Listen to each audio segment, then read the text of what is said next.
What is up, everybody? Tonight is the night where we do some Superflex Dynasty startup, joined with one of my league mates and our co-host from Thursday night's Decision Point, Steve the Hitman, drafting in the... Where are you drafting? I believe 9th? Number 8. You're number 8. Got you. Number 8. I got you. And I'm drafting from the 12th position. So this is going to be a lot of fun, guys. This is a Superflex startup league. Pretty decent stakes, in my opinion. I think I'm going to do this screen format right here. And we love this format because... Number one is Superflex, so you have that ability to start 2 QBs on any given week. Number two, it's a dynasty format to where you are stuck with these players until you cut or trade them after this startup draft is complete. So next year is just going to be a rookie class draft. And that gives you a lot of correlation over to the sports card market. You know, a lot of the thought process that has made me successful in football card investing the last couple years has been because of dynasty fantasy football. And I'm really excited to actually dip my toes into the water and actually just jump into the pool. This is the second dynasty startup draft we're doing this summer. You got Brady at the number 1 spot. B-Goat was at the number 2 spot. He's absolutely insane. He's a madman for trading away his second overall draft pick. He came into this draft late, actually adopted this team here, and traded that pick away to Troy Bois for, the 7th round 11th pick and the first round 11th pick overall. We'll see how that plays out tonight, guys. This is going to be very exciting if you're just tuning in. I tried to find dynasty startup Superflex drafts like this with IDP with a half point per reception premium for the tight ends. We're going to go through all the scoring settings.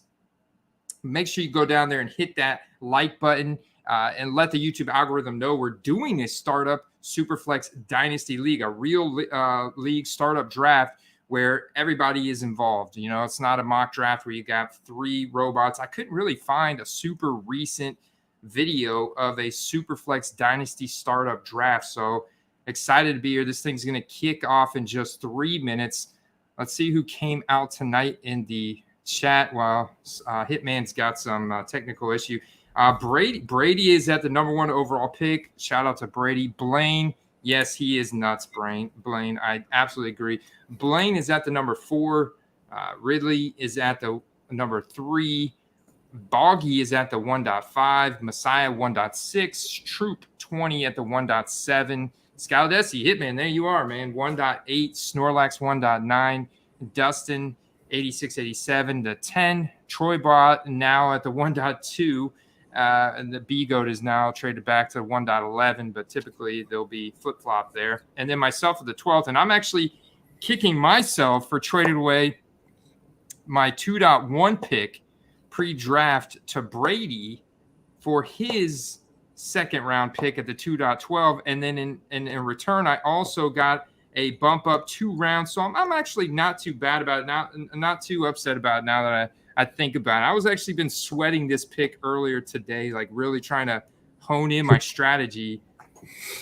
I traded back 1 round, essentially, 12 picks, but to move up 2 rounds in the 6th. So we'll see how that plays out. This is going to be exciting. This is $60 league dues per year. So first place per year is $540, second place $120, third place $60, plus some other ancillary bonuses and stuff are going to be in there related to football cards. So you definitely want to try and compete. It's going to be a very competitive league.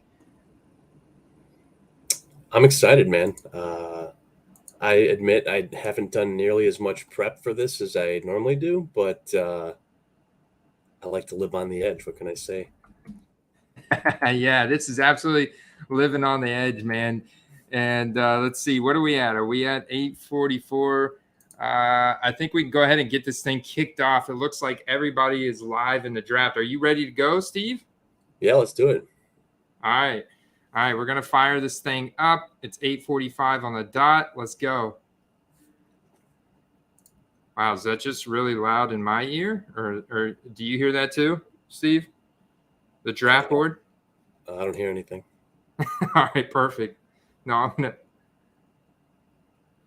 What is it, like a timer? Like, do you hear a timer or something? No. Like it just. The little sleeper guy. Let me see if I can turn this on. Okay, there we go. Because nobody else can hear. Because if I do, then I'll get echo. We don't want to complicate things. But no, like for example, Josh Allen, Justin Herbert. Even though the sleeper bot doesn't understand that this is Superflex and those positions are appropriately valued, it still went wow. So Josh Allen, Justin Herbert. Ridley goes Jonathan Taylor at the 1.3. Interesting approach, but I mean, he's leaps and bounds better than all the other running backs this year.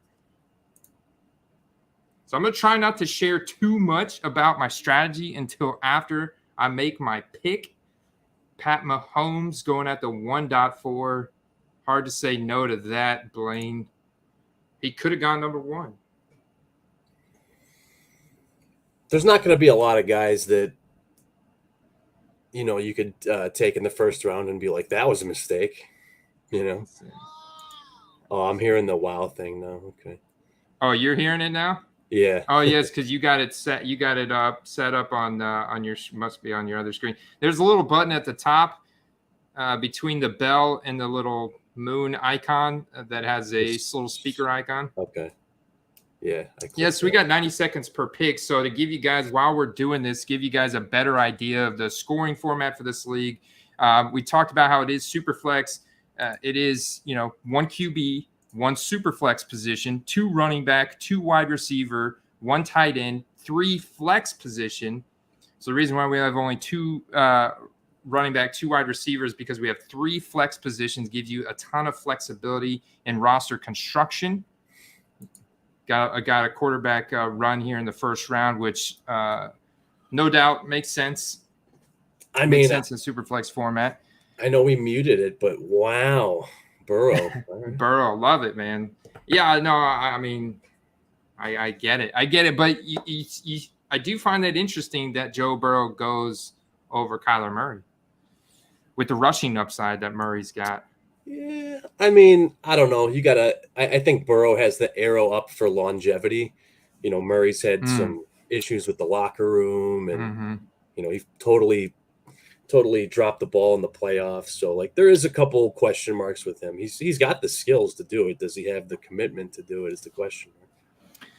Yeah, you're absolutely right there. That's what it comes down to. Troop pivots, takes the first wide receiver off the board at Jamar Chase at the 1.7. Steve's on the clock. So yeah, like I was saying, so we got the 3 flex and then the super flex, and then there is 1 kicker, and then there is no team defense in a dynasty format. We've got 3 IDP flex, 1 defensive lineman, 1 linebacker, and 1 defensive back to round out your roster, and then 13 bench spots. So we may not get through this entire draft tonight, guys, but buckle in. I hope you got your popcorn. I saw you, Brady. You want to know who I'm picking at the 1.12? Hitman went Justin Jefferson, keeping the wide receiver run alive there. Jamar Chase, the two LSU boys, went off at 7 and 8. Then Najee Harris from Snorlax, Kyler Murray at 10, Cooper Kupp at 11, and I am on the clock. Oh man! All right. I've got to go quarterback here. I've pretty much convinced myself of that. And let's see, who do we got? So let's just go over to that quarterback tab. I drafted Russell Wilson in the other round. So I'm going Dak Prescott. In this round, or in this league, I should say. Drafted Russell Wilson in the other round. I was also drafting later. I was drafting, I think, at the 1.10 or 1.9 in that league. But this is where I could have had another pick, but traded. What's our QB scoring? Is it 4 points for the touchdown or Yeah, 6? so great question, Steve. The QB scoring is 4 points per touchdown. So standard passing scoring there, where it's 1 point per 25 passing yards, standard rushing. However, there is a rushing attempt, minute point bonus. So there is 0.2 points per rushing attempt. So that is something that's important to take into consideration when looking at your scoring models. So if you were to say a running back that has 20 carries per game, that is going to be a 20 carries. So if you had 5 carries is 1 point. So yeah, 4 point bonus. So you're basically looking at 20 carries per game as being a 4 point bonus. So that also includes quarterbacks that attempt to rush the ball as well. It's important to note. Mm-hmm. And then wide receivers get a 0.5 PPR. Tight ends get a full point PPR. Now, there are some ancillary bonuses for 50-plus yard touchdown in terms of passing, receiving, rushing. I don't do 40, 30, anything like that. It's just over 50 yards. Then you get the 3 points for those big plays. And then when it comes to the kickers, they're balanced. You're not going to see kickers getting a massive amount of points. In fact, I'm gonna pull up the scoring while we're doing this. Yeah, I know. Filthy's busting your chops. Yeah, no, I did notice the kicking points were kind of chopped a bit. I did notice it. Let me check it out. Well, it depends. So okay, because in a standard scoring, it's 3 points for a field goal baseline, and then it's 4 for 40 or more, and sometimes it's 5 for 50 or more. But yeah, no, I didn't want that. No, so this is what I got. I got a field goal made for 0 to 19 yards, 1 point. Field goal made 20 to 29 yards, 1.5. Field goal made 30 to 39, 2 points. 40 to 49, 3 points. 50 plus 4 points. If you miss a field goal, it's -1.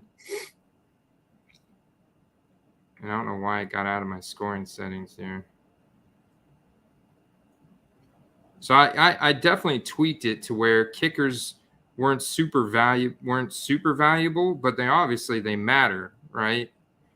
Guys that kick in 50 plus, they're still getting 4 points. But I think you're basically what you're saying is 0 to 19 was 2 or 3 points at a base, where I felt like that's like a little chip shot. So if you make it, you get 1 point. If you miss it, you get -1 point. So if you miss I just felt like that was too easy of a kick. If you miss that or you make that, you really shouldn't be rewarded to such a high extent. Yeah, I don't know. I kind of agree with Bush Leaguers. I think if it's not like a baseline of at least 3 points, there's maybe no point to have kickers at all.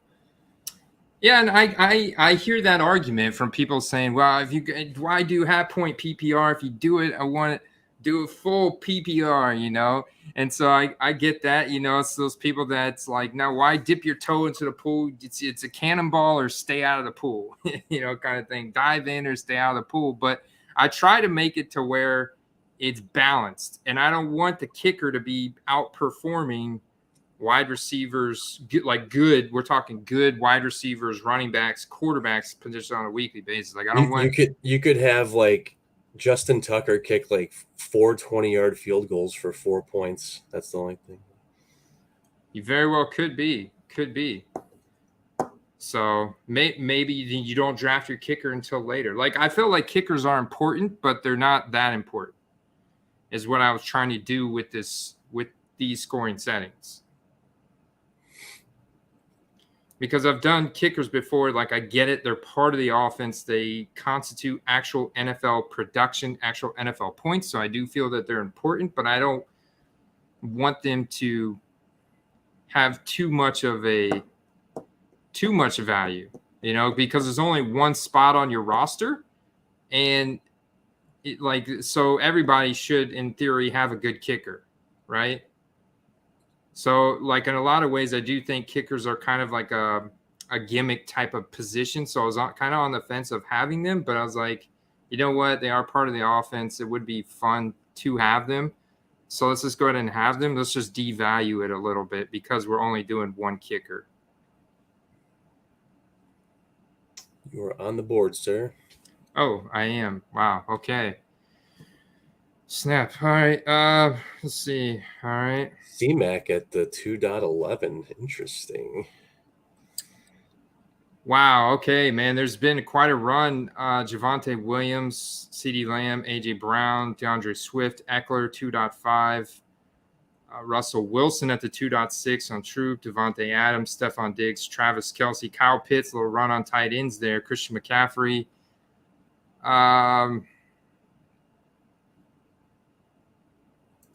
Man, you guys got me torn on this pick here. But my guy is still out there, man. He's on the thumbnail. He just got AJ Brown on his team. I got to do it, man. I know long term, but he's been working really hard with his quarterback coach, with a new quarterback coach this offseason. He's ready. He's got the rushing floor. That's the other great thing about this, especially for 2022. Like, maybe his position's not secure for 2023 and beyond, but hopefully he can prove that to the Eagles franchise that he is their guy for 2023 and beyond, because he's got the rushing floor like you cannot believe. And now they add AJ Brown. You bring in a new quarterbacks coach and everything. So I think it's a good value at that draft position. Yeah, I did pull up my Fantasy Mojo website, which has up-to-date Dynasty ADP, and I want to get a look at, let's see. I want to get a look at what 2022 ADP is. I feel like that's good value there. I was actually surprised that he slid that far. I'm going to have to kind of punt the tight end position. You could see those elite tight ends are gone. Like, I was actually on the fence between Hurts and Mark Andrews. Let's see. Dynasty rookie drafts. Let's see. No, Football Guys, Best Ball, Superflex. Dynasty. Here we go. Dynasty Superflex.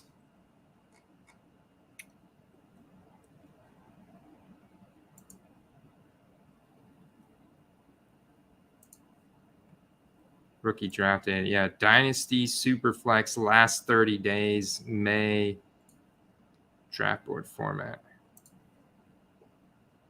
So Jalen Hurts, according from May 13th to June 13th, his average draft position was the 2.4. So yeah, I got him at value.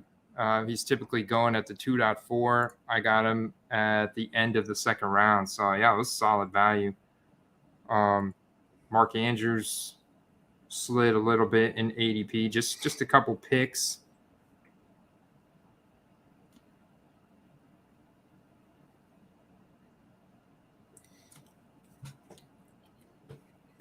Yeah, I'm digging this. I'm digging seeing everyone's strategy here and seeing where players are going and what round and basically how people are composing their dynasty team. You see a lot of best ball drafts and you see a lot of redrafts. This is a whole different animal. These are guys you really better like because you're stuck with them. Yeah, I liken it to buying a national treasures of the player numbered out of 25. It's a sizable investing in a one of one, basically. You're investing in a one of these players. You are investing in big time. So my team is Scaladesi. The Eagles with the swords. Yeah, let me pop back over to the chat, see who we got out here. We got Bush Leaguers, Filthy, Messiah, Blaine. I see you out there, Brady. Clip Galaxy. Yeah, Troy Bois, fully prepared. Played B-Goat like a fiddle. Get that number 2 overall pick. Went Herbert with it. You know, I like my Eckler, man. I've got him in my keeper league as well. And with B-Goat punting on the quarterback position because he missed out because of that trade, he ended up going Cooper Kupp at the 1.11, which can't argue with that production Cooper Kupp had last year. But then he goes Christian McCaffrey, so he got two 27-year-old guys.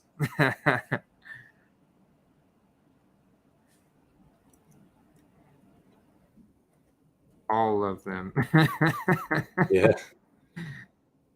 Yeah, they're yours unless you trade them, man.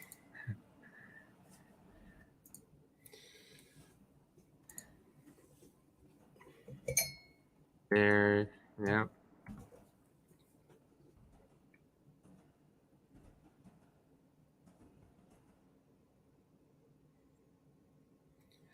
You know, the one thing that should be pretty reassuring for drafting Cooper Kupp is he just signed a 3-year extension. So, yeah, that was my thought process with Dak Prescott. Job is very secure. I know he doesn't have the rushing upside like he did a couple years ago, but he still has an elite passing floor, elite passing ceiling, and his starting job is very secure. And they're going to be in a lot of shootout scenarios this year. Yeah, Dak's a good play. Dak's a good play. Even if he's not going to run wild, he will run. He will run. If they're in a game that they're trailing, like you said, with the shootout thing, if they're in a game that they're trailing, you know, you're going to have soft defenses playing, so he's going to have some opportunities to scramble. I am on the clock. Oh, baby. I got to do this. I think he's going to be the first rookie off the board. I'm going Breece Hall here.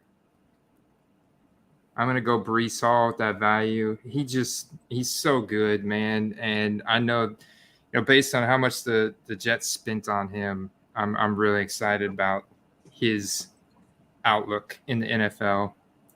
So I'm going Breece Hall there. Let's see. Who else we got? You got the sandwich pick. You're up again. Yeah, man. And it's like, The only thing that sucks is I'm used to like making suggestions for you, but I just can't do it right now. No, you can't. No, you can't, man. I got skin in the game. I can't reveal my secrets. Kamara, yeah. No, he didn't die. He's still alive.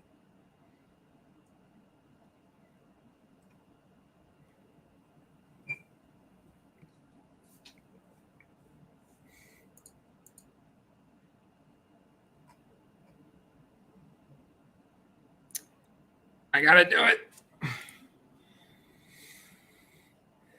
I may have sniped you. There's Hitman. I'm not gonna lie. That was most likely my next pick. There. I know, dude. I'm looking at my rankings and I'm like, I do want a running back or a wide receiver here. I feel like there's some really good wide receiver talent on the board. And I was like, oh, wait, T. Higgins is still out there. I gotta go. That's it. That's the man. That's the man. He's so young, too. He's so young, and he's proven to have such a good floor with Joe Burrow.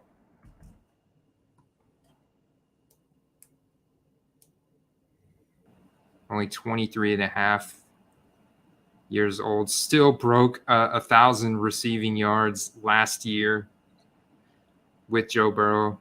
When you had Jamar Chase also break 1,000. Jamar Chase, I think, had close to 1,500. No, he had close to 1,500. Let's see the exact number. Yeah, 1,455. So what's interesting is he only had an extra 18 targets over T. Higgins. So that's the beautiful thing about Burrow. Like, yeah, obviously Jamar Chase is his 1A, but T. Higgins is 1B. elite 2-punch combo. Let's go with this fella here. I'm sure I sniped Messiah there, potentially going with the Burrow stack. Bush Leaguers, I like Kamara. T. Higgins.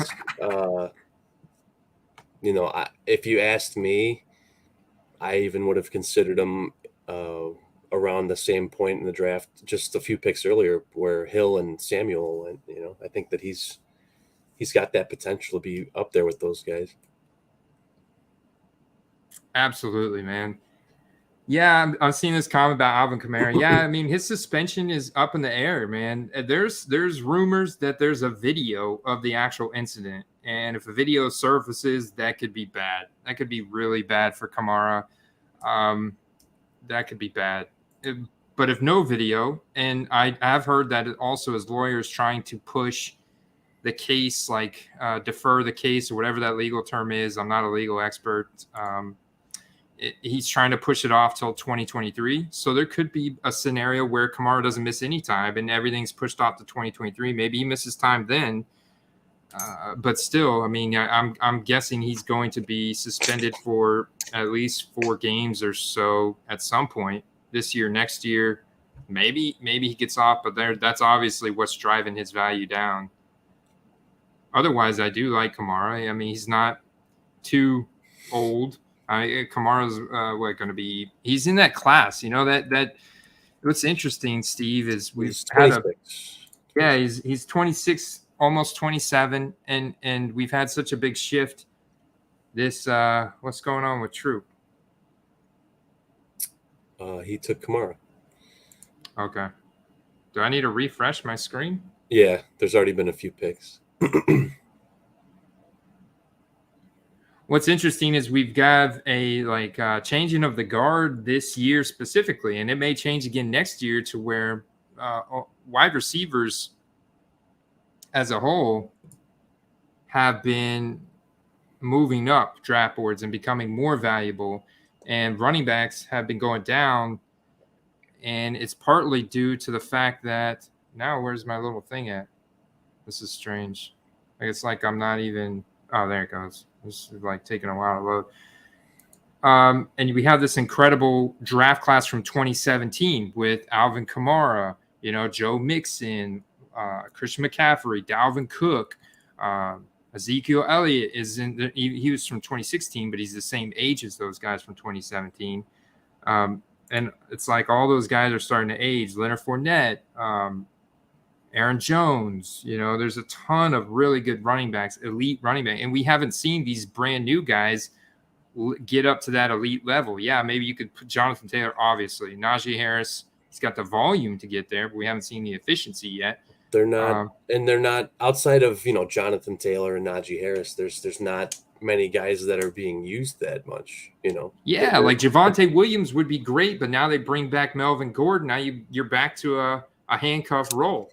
Yeah, I mean, if Javonte Williams stays healthy in like a season or two, he'll probably be the guy with no timeshare. But yeah, Melvin Gordon is getting older, but the thing is, like, we expect him to throw the ball a lot this year in the AFC West, and this is finally Russell Wilson's chance to kind of break free like Tom Brady. I wouldn't be surprised if Russell Wilson this year breaks his own personal passing records. Like I'm kind of expecting it, that's why I drafted him in my other league. I've got a lot of Russell Wilson exposure, especially in best ball, man. He's going in like the 4th and 5th, like actually in single quarterback best ball. I can sometimes get him in like the 7th round.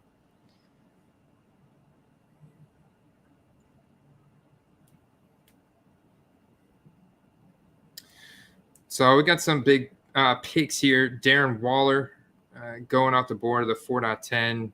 Messiah went Mike Evans at the 4.7. Troop finally went Kamara. Kamara finally went at 4.6. About the Najee Harris comment, I don't think they're going to have to lean on him as hard this year. no matter who starts at quarterback, they'll have a little bit better field stretching ability. So I think that'll change the way that they play that game a bit. Well, plus both Kenny Pickett and Mitchell Trubisky are more mobile. So they could very well tuck it and run themselves instead of dumping it off to Najee, you know? If you go back to the very beginning, I said the Steelers will trade or draft a mobile quarterback. They did both. And a few weeks later, Tomlin said, we need a mobile quarterback. And I was like, bam, there it is. Yeah, mobile quarterback. So we could see a lot fewer dump offs to Najee Harris this year. I think that his floor in terms of rushing attempts at 307, I mean, we could even probably maybe see a little bit of regression from that, only because they're going to be in more shootouts. I mean, the defense is still really good, but the other teams around them have just their offenses have only got better. I mean, but we'll see what happens with Deshaun Watson, that whole crazy thing. But I mean, you still have a really good offensive line and run game with the Browns and defense solid. So it's like they're going to put up points, but you're playing against the Bengals twice, and you're playing against Baltimore twice. And so it's like, yeah, Lamar Jackson, full strength, back to full strength. It's going to be they've also improved their offensive line this offseason pretty well. So I like Baltimore's offense to get a lot better this year compared to last year. And their defense got a lot better. Like, I think Baltimore overall, I mean, they should just be a better team this year all around, especially for real NFL. Yeah, by a substantial number. They had the highest number of rush attempts per game. So I think that that's almost for sure going to be the case again.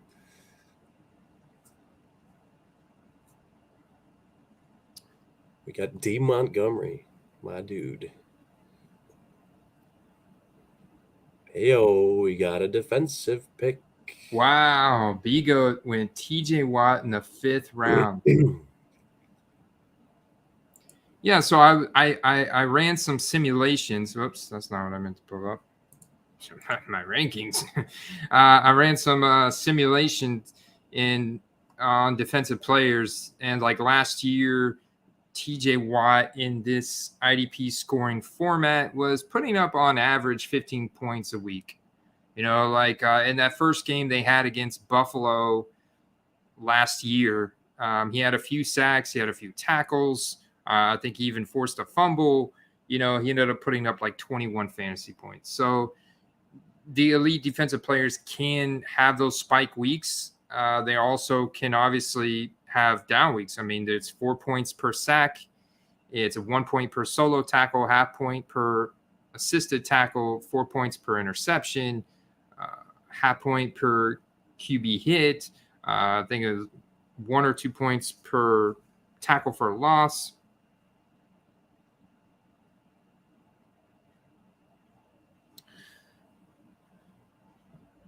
Great value there from Blaine. I was wondering when he was going to get selected. Travis Etienne going at the 5.4. Phenomenal value. Great pick there from Blaine at the 5.4. I was quietly hoping that he would fall back to me. I got to start looking at my rankings here. Just getting ready. See what we got out there. Still quite a few quarterbacks.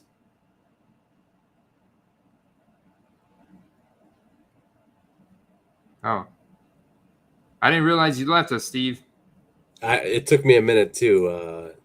For some reason, my camera keeps saying it's disconnect. But I'll remain vigilant and all right. I keep popping back over here. Nice. Bush said he got a 2020 out of 5 for 30. Out of 5, $30. Wow, so cheap. So cheap, man. And serial numbered select. We talked about it last week. It's just so nice, especially the low ones, man. And David Montgomery is not old. He's only 25 years old, you know. I kind of like David Montgomery. He made me some money in 2020, especially buying his cards, because he had some really nice spike weeks in 2020, crested 1,000 yards.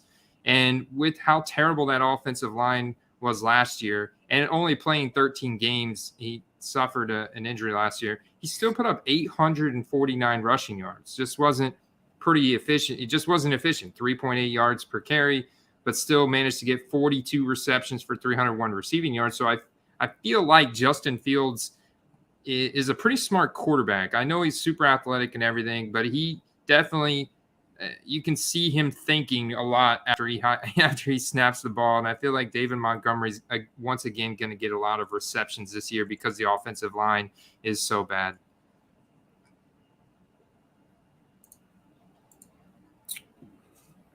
I think this is like the part of the draft where it's a little more complex. Oh, Trevor Lawrence at the 5.7. This is a big year for Trevor Lawrence, man. I mean, one of the best college prospects since Andrew Luck. That's how he's been touted. That's how he was drafted. And you historically look and you see that Peyton Manning threw 28 interceptions his rookie season. Troy Aikman threw a ton of interceptions his rookie season. And look at the careers that they went on to have. Is that going to be the year 2 for Trevor Lawrence? New coach, new weapons. I think I got to go with this. Derek Carr at the 5.8. Hitman gets his guy out in Vegas with the new Devontae Adams weapon. Oh, we got another defensive player. Ah, man. You know, it's interesting, Andy, with the defensive perks, you know, it's kind of a boom or bust. It can be very boom or bust. If a guy gets a sack in which he fumbles and takes to the house, I mean, that could hypothetically outscore offensive position players, you know. That could be a 10-point play. You know, but offensive skill, like you get a 50-plus yard touchdown from Chris Godwin, he could get 6 for the 60 yards plus 6 for the touchdown plus 3 points for the 50-plus yard play. That's 15 points. So it's about the same. I tried to make it as balanced as I possibly could. All right. I get my 2 picks. I like the Godwin pick. You know, yeah. He going in the 5th round is a value because this is a dynasty league. What do we got out here?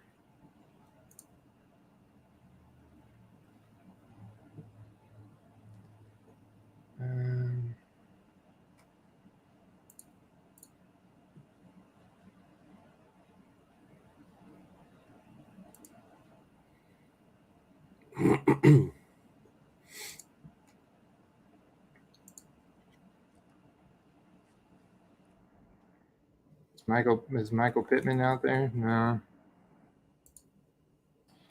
How about no? I gotta keep track of who's getting drafted here. Rashad Bateman's out there. I'm gonna take Rashad Bateman here. Let's see.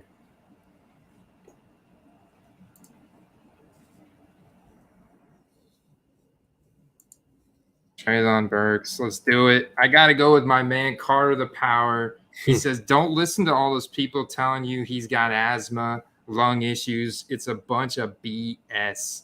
He's like, dude, those are the same people that said Jamar Chase couldn't catch a ball last preseason. I'm like, you know what? You're right. You're absolutely right, man. Yeah, no, they probably published that article on the day of their dynasty draft to make sure they got him. You know they did, because this guy's been playing football his whole life. I don't think asthma just started affecting him. You know what I mean? Dustin, you sneaky bastard. Tua Tagovailoa at the 6.3. I'm liking that pick from Troy Bois here at the 6.2. TJ Hawkinson. I was kind of actually torn between getting him as well. He was definitely on my short list. Judy at the the 6'4" could be a pretty nice value. Could be, man. Could be. Let's see. I've heard that Judy's already dealing with a little injury. Nothing major. Let me see what it was. All right. Remember what it was? We're not going to wait around with the rate QBs are going. We're just going to do it now.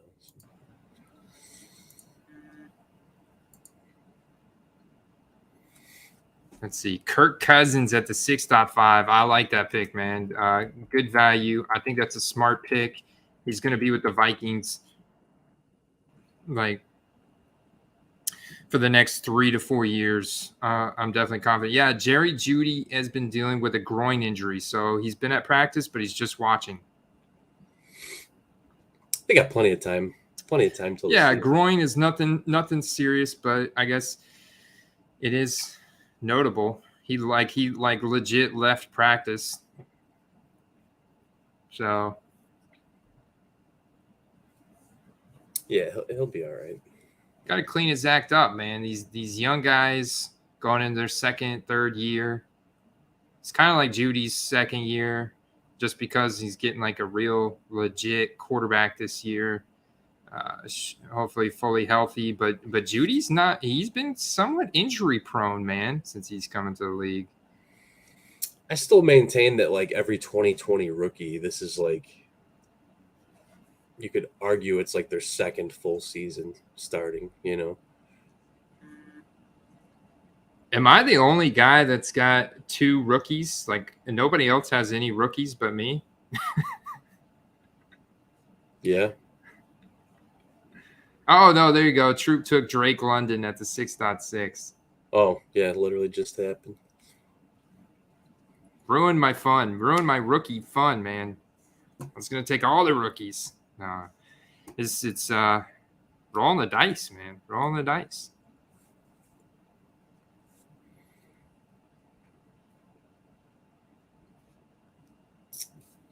I like the T-Hawk pick. I feel like that's a good value there. Absolutely is. Oh, I got my eye on a couple guys, man. Really hoping they fall back to me here.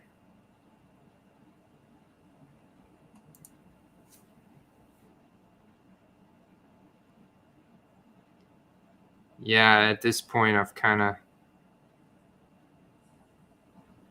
it's one of those things where are you really gonna stick to a certain path, certain strategy? You got to kind of evolve, adapt as the draft goes on.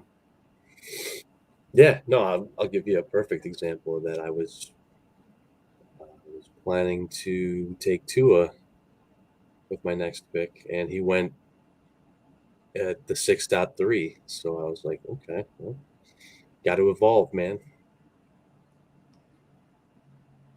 You can't have one angle, because if someone clips it from you, then you're just in disarray. You got to have a backup plan for your backup plan. Let me see where Cousins was going. You actually got good value on Cousins. His ADP the last month has been round 6, pick 7. So, well, I mean, yeah. So you got him right at market value. I knew I had to get either Tua or Cousins because I have the receivers. I wanted to have like the combo. Yeah. Aaron Jones. See, that was a small reach looking at ADP. According to last month's ADP, FFPC Superflex, Aaron Jones has been going round 7, pick 8. So where you are at round 7, but it's not that big of a reach. Well, it's ADP. He could have went a round later in certain drafts and a round earlier. Yeah. Plus, sometimes that guy you reach for, that's the one that wins you the league. Cordell Patterson. Really going Cordell Patterson, Atlanta Falcons fan there. 6.10. Where's Patterson been going? Patterson's been going in the 14th round. 14th round. So that was definitely a reach. But she is a Falcons fan. There is something to oh, this is actually my pick, dude. That's right. See, this is where it comes into benefit that you trade back, right? Sneaky. Let's see. All right. The thing with Patterson is, I think they noticed later in the year last year that they weren't going to win. They weren't doing a whole lot. I had to refresh my screen. They started using him a lot less. If they can stay in games this year, I think that he'll be all right.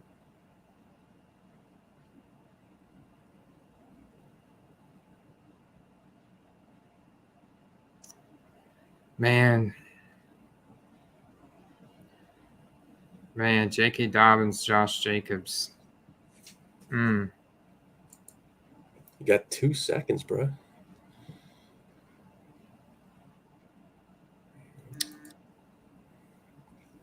Did it auto pick for me?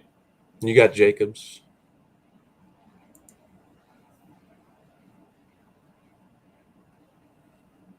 Oh, yeah. It turned me on auto pick. That was actually who I was going to pick anyways. I was torn between Jacobs and Dobbins, and you know what? Sleeper made the pick for me, so that's fine. I was actually going to go Jacobs. I was leaning towards Jacobs.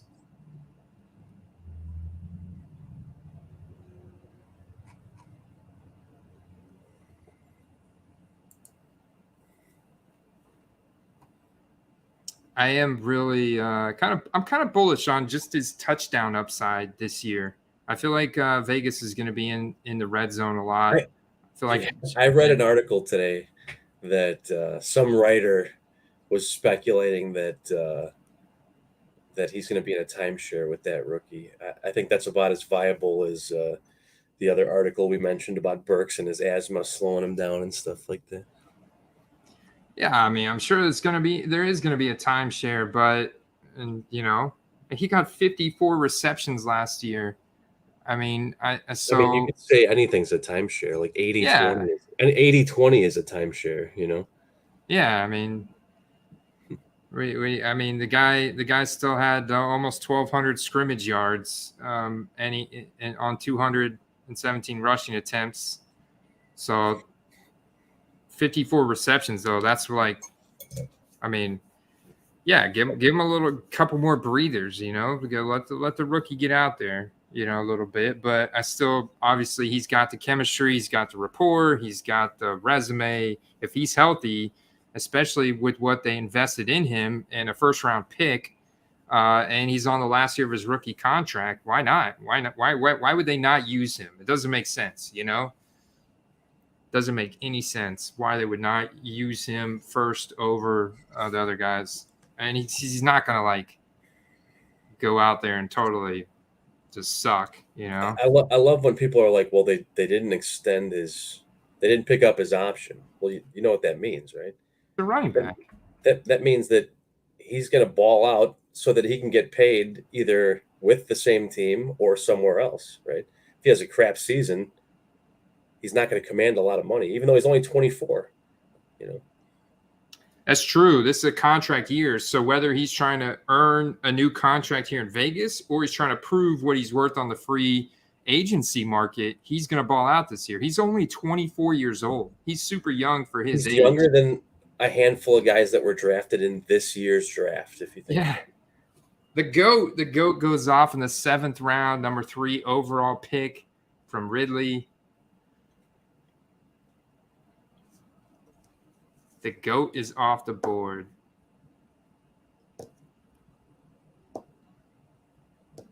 Love it. That's a Tom Brady's a total win now pick, Yeah, if you drafted heavy, non QB heavy, so far that's a great investment right now because you're going to lean on winning immediately versus later.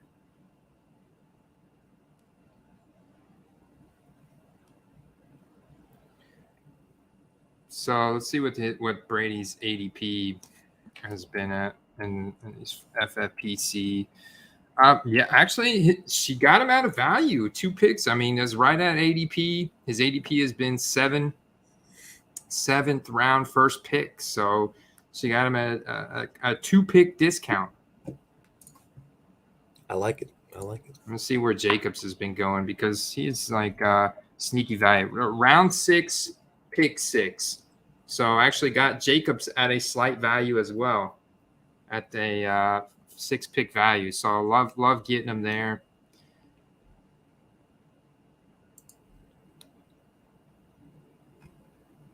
Matt Ryan.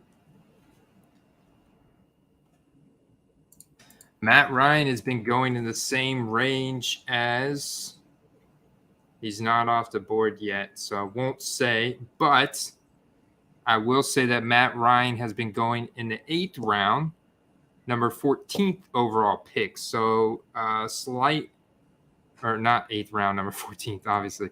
8 as QB 14 in the 8th round, number 4 pick. So he's been going right here. He's been going at the 8.9. So just a 1-round reach from Boggy here. I do know that Boggy is a big Jets fan. So I see this Garrett Wilson pick here. James Conner. That's a great value there, man. In the 7th round. Little bit of a reach based on his current ADP, but I do think that James Conner is a great value this year for Arizona. His ADP has been, and if you guys are unsure of what I'm doing here, I'm looking at ADP from Fantasy Mojo. Excellent resource because you can see this is updated to June 13th. That's today. So this is from May 13th to June 13th, and this is just in a draft board format, and it's showing where, on average, players have been taken in Superflex Dynasty startup drafts, which is what we are doing here. If you're new to the channel, make sure you go down and subscribe. Hit that bell notification icon if you like anything fantasy football or football card related. Mostly what we do here is football card related, but obviously we both have a strong background in fantasy football. And that is kind of, as a kid, I was a card collector. And then as growing up, I was heavy into fantasy football. And so that's why I ultimately decided to have my channel exclusively focused on football cards, because the league is so deep and there's so many nuances between fantasy football and football cards. I want to be the subject matter expert, Steve. Absolutely. And I never get tired of talking football, even during the slow time, even during right now, whether it's, between the Sunday afternoon game and the night game, or, between the draft and week 1 or preseason. Like I'm still digging it, man. Andy, I got to ask, where did I get Dobbins compared to his ADP? Dobbins, dude, that is a freaking steal, man. I was actually hoping like it's got to be in the 4th round. Tell me it's in the 4th round. It is. It's the 4th. It's at the 4.1, dude. Dobbins on 8 average ADP is going right here at the 4.1, or at the back end of the 4th round. Wherever way you look at it, he's been going in the 4th round. So incredible steal, man. Congratulations. Troy, breaking my heart. Or B-Goat actually breaking my heart. Oops.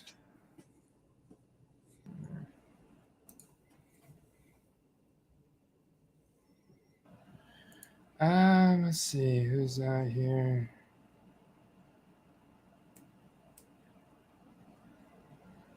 Oh, I think I'm going to do it. I can't. This value's too good on both of these guys. Dalton Schultz. And my pick. That's right. I forgot. Oh, man. The trade back is coming back to haunt me again. No. That's right. There's always a sacrifice, man. When you trade, there's always a sacrifice. Oh, yeah. There's always a You know, given. I've been big on Dobbins. My only fear was that they said he could start on the pup list, although now it's looking like he might start the year healthy. So there is a risk, but I'm playing the long game. I think he'll be ready by training camp just based on when he suffered the injury. I know it was an ACL and an MCL. There's like multiple ligaments. But I think just based on the fact that it was preseason, like it was early preseason last year, and an ACL typical time frame recovery is like 9 to 11 months. So, I mean, he should be ready to go come preseason at the latest. There goes AJ Dillon. Damn it. That's who I wanted at the 8.1 until I realized it didn't have my pick anymore. Brady used it on Amon-Ra St. Brown. So let me go back to my ADP board. Let me look up some more ADPs. So Schultz has been good. Dalton Schultz has been going in the 7th round. So I feel good about where I got him there. St. Brown's ADP, I feel like has slid a little bit. 8th round, back into the 8th round. So good pick by Brady. I think it's a bit of a knee jerk, honestly. I think he's a good value in the 8th round. I think he's a solid player, especially like that value on AJ Dillon is sick. Like he's been going in the 6th round. His ADP is 6.3, and he goes at 8.4. I was gonna the only reason why I pressed fire on Schultz here is because I was gonna immediately get AJ Dillon until I realized like a total dumbass that I didn't have that pick anymore. I love that James Cook pick too. Troop is I'm letting the cat out of the bag, man. He's a big Buffalo fan. I knew at some point we're going to see some Buffalo players get drafted. That James Cook, Dalvin Cook's little brother. I'm liking that pick. ADP beginning of the 9th round. So small reach, but he probably wasn't going to make it back. And so that's solid, just very solid pick. Man, I don't know about Clyde Edwards-Helaire. Now, are you buying into any of the recent news about Clyde Edwards-Helaire?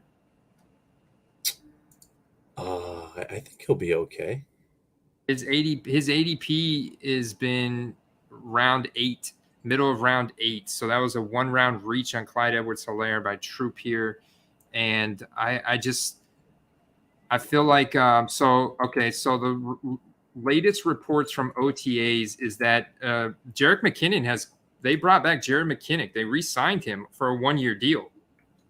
This is pretty significant news because Jerick McKinnon was almost exclusively their 3rd down receiving back, their 3rd down back. And Ronald Jones has been playing almost exclusively on early downs. This has been the storyline from OTAs, which is putting a serious timeshare squeeze on Clyde Edwards-Helaire.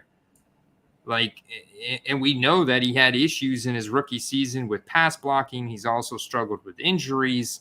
I worry about Clyde Edwards-Helaire a lot. Honestly, I'm glad he didn't fall to me. I'm glad Troop reached on him. I think that's Troop's worst pick he's had so far. I know he's not watching, so I can trash talk him a little bit. He said he was going to be laser focused on the draft tonight. Let me see who we got out here in the chat. What's going on, James? He's big on Rojo this year. Yeah. Blaine, yes, we have 3 flex players, bro. 3 flex players. So if you go up here and then you go to your roster, the roster tab, you can see I've got my QB, my 2 running backs, 2 wide receivers, tight end. You have 3 flex players, then that super flex, and then the kicker, the DL, LB, DB, the 3 IDP flex, and then the 13 bench. Any more noticeable picks or notable picks? Yeah, Dallas Goddard at 8.5. Great pick there, Steve. I think you got a good value on him. gonna check the ADP on Goddard. I feel like, I feel like he has been sliding and not to any fault of his own, but just that there's just a lot of good tight end picks this year. There's a lot of other good tight ends. And AJ Brown, right? Right. Yeah. And that's kind of like, I think people are just assuming that he's going to do worse because they got a good receiver on the team. I don't think so. Well, I mean, it does add more target competition, right? It's like, who was he going against before? Jalen Reagor, JJ Arcega-Whiteside. it's like, come on, man. There wasn't the only target competition for him was Devontae Smith, and it was Dallas Goddard. So, and his yards, but I love Dallas Goddard as an athlete. Like his yards after catchability was off the charts last year. I'm actually going ahead and queuing some guys up because I've been kind of slacking here. Not allowed. Can't queue guys up here. I can't queue guys up because if I queue guys up, then you can see who I'm drafting. I thought Goddard would have been a top 5 guy last year, and I think the only thing that kind of held him back was the offense just didn't play well. Yeah, so, he was number 5 in yards after catch last year. I think now, though, I think actually having more skilled players on the field kind of opens it up for him. Plus, if Hurts is legit putting in the work that they're talking about with his passing game, I think that only makes him better, more dangerous. Oh, Tony Pollard at the 8.12. Brady sniping, one of my favorite picks of the draft. I was hoping would fall back to me. My 2 late running back picks that are like my favorite picks in the draft, A.J. Dillon, Tony Pollard. I'm not going to get either one. I think Goddard's got some good touchdown upside this year. I think he's got a pretty safe floor. So I think he's still going to get some reps. Obviously, more target competition. But, I mean, he was behind Zach Ertz for the first half of the year last year, So that was like the big thing, got Zach Ertz out of the way. So he's still clearly a clear tight end 1 there. Great yards after the catchability. So I think he's still going to see, at least a few targets per game. Like, I mean, right, I don't expect him to get double-digit targets, but I expect him to get at least like 3 to 4 targets a game kind of thing. The Eagles also have, I think there's going to be more red zone opportunities for the Eagles this year. It's like you said with the other comparison earlier about Jacobs, like maybe he gets a breather a little more often, but then he'll be more productive when he is in the game, Gabriel Davis right on ADP there in the 9th round. That could end up being the value pick. We loved some Gabriel Davis. Ooh, Amari, nice.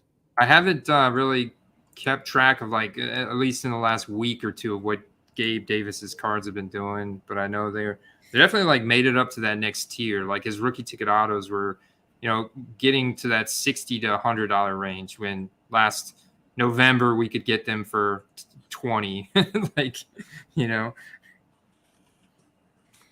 No, his cards are still going quite a bit of money still. The championship game, man. The championship game. Oh, Davis Mills, man. Another great pick here. Davis Mills has had an 8th round ADP with Matt Ryan. He was the guy I was going to say has been going with Matt Ryan in ADP. Look at Boggy coming back, getting Mills 2 rounds later. Strike. Nice pick, Boggy. Nice pick.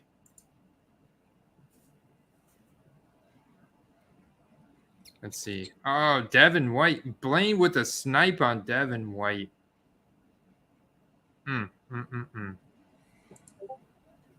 Quite a pick.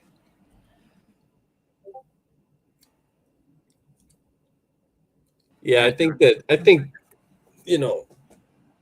White showed that he is elite, and I think that just because he had a small scale back stat-wise last year, I don't think that means that he's any worse.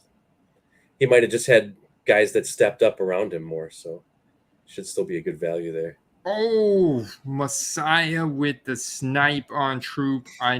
Troop may have very well been wanting to go Knox there from Buffalo. That's a snipe on Troop. I know. I'm very bullish on Dalton Knox this year as a value. I think he's absolutely a guy like to look at in investing as well.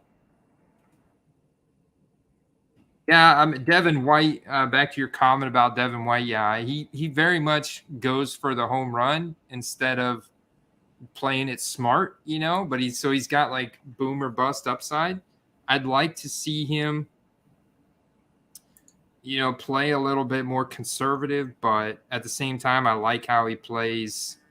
I like it whenever he hits and he reads the quarterback right, and he picks him off. So it's like you kind of got to take the good with the bad. Aaron Donald. Freiermuth, man.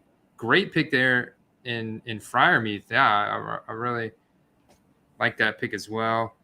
Darnell Mooney at the 9.8. Steve getting his Chicago Bears in. Darnell Mooney, loving that pick. That pick satisfied a couple of needs. Just my need for another flex position and one of my hometown guys. Yeah, you got him a full round later than his ADP. Great value. All right, I'm on the clock. All right, it's time to get serious here. Let's see. In terms of, let me see what we got on the board. I do like some of these. I got a lot of value out there. Let's see. All right. Deshawn Watson just sliding. I don't, man. Yeah. He's a tough pick, man. Yeah, I mean, I really like. I gotta go. He's gonna play eventually, right? Yeah. I gotta go Olave there. Man, there's a ton of good value here for wide receivers.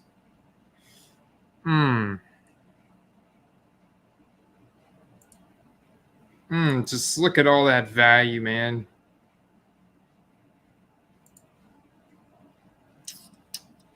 You know what I'm gonna do, right? Gotta do it. Another receiver? Yeah, I got to, man. There's just too much value here. I can't pass up on this kind of talent in the situation that they're at. He's not even 27 years old yet. He's only 26. Cortland Sutton.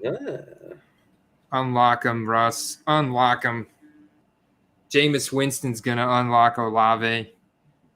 He's going to be everything that Traquan Smith should have been,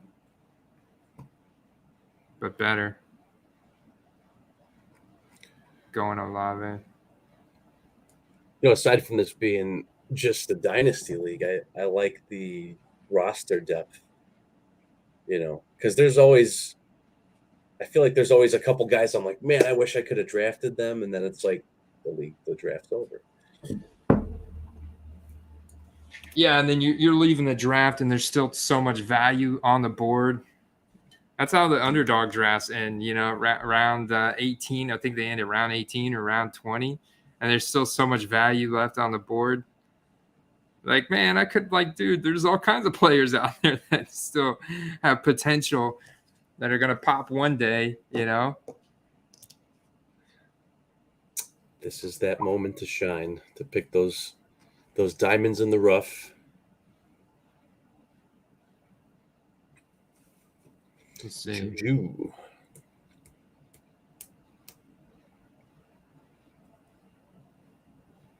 I should probably start looking at my next pick here.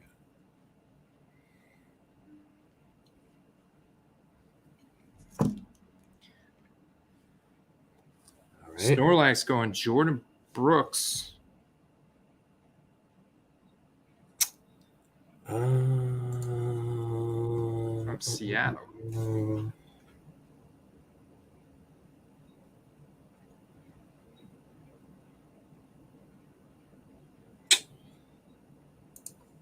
think this is a must here.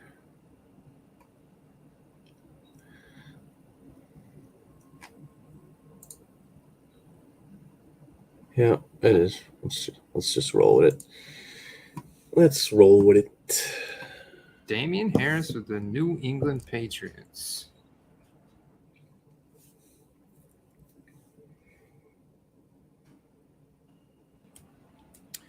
Tenth round ADP. Got him right on cue, man. Yeah, a lot of his value is going to be hinged on if they can stay in games, and with their losses on defense, I am a little bit concerned about that. But he does have the nose for the end zone. So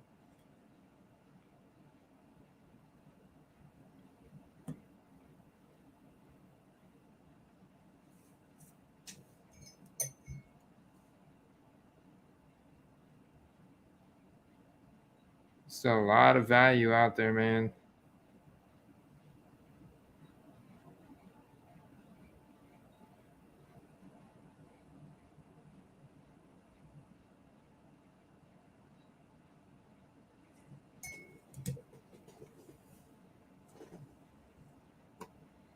yeah, I mean even though we're in the 10th round, there's a ton of guys I looked at that I was like, I would take that guy right now. Why not? Joey Bosa at the 10.7.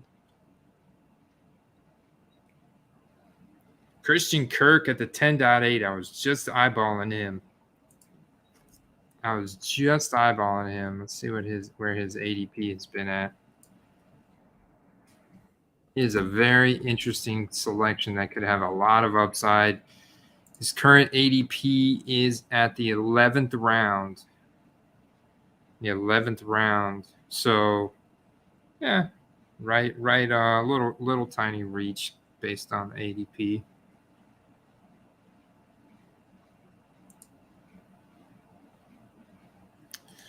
Let's see. Some of these other notable picks. What is Blaine going to do here? He's got Mahomes, Lance, Kelsey. So he's got a little Mahomes, Kelsey stacked. Then he went Keenan Allen, Etienne, Aaron Jones, Marquise Brown, Myles Garrett, Devin White.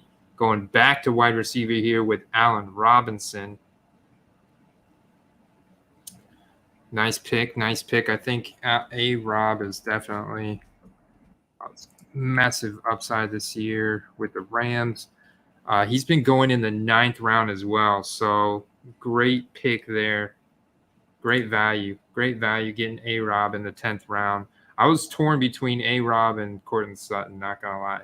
Deshawn Watson finally goes. B-Goat grabs him in the 10th. That's actually a really smart play with B-Goat trading his number 2 overall. That could, if Deshaun Watson, I know he's got issues and everything, but that could seriously work out for him, trading away.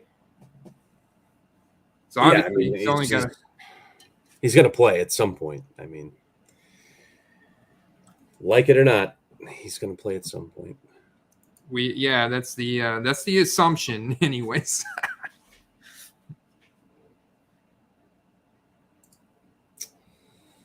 Oh, we're kind of moving up like on the blocking the draft board here. Let's move over to this format. Let's see. If I move this, no, I don't want to zoom in anymore because then I'll block off some people's rounds. Yeah, Christian Kirk is interesting, and you got to figure that. You got to figure they paid him that much money because they think he's good enough. Let's see. Turbo 85. What's going on, man? He said, "Yeah, I think Christian Kirk is going to be the wide receiver 1 there." Oh, I'm typing in Turbo. Let's see where Elijah Mitchell went. I think I saw him get drafted earlier. Yeah, there he is. Went at the 8.7.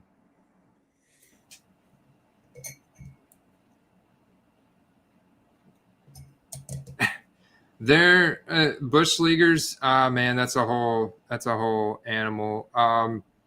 Well, the latest is that he has admitted that there were some happy endings.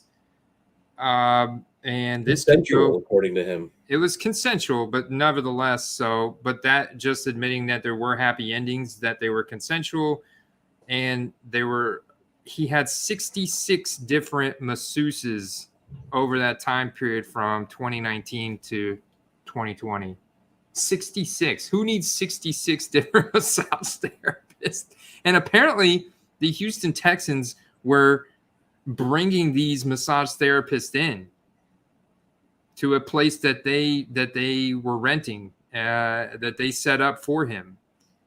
So this thing could go way deeper than Deshaun Watson. Let's just put it that way. Oh, man. This scandal, I think we're only at the surface on this scandal.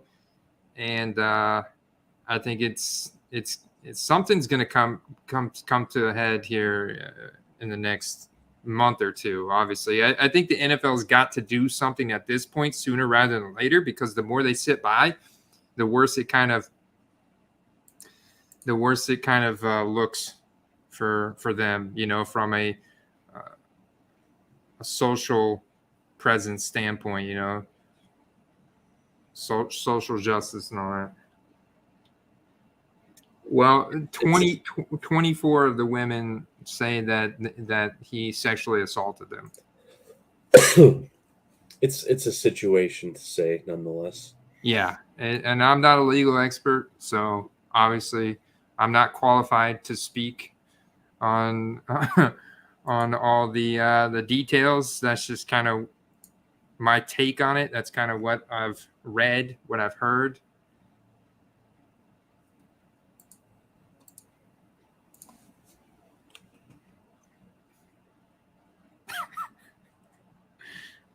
Jalen. Oh, man, with the snipe. Ridley with the snipe in the 11th round. Ridley.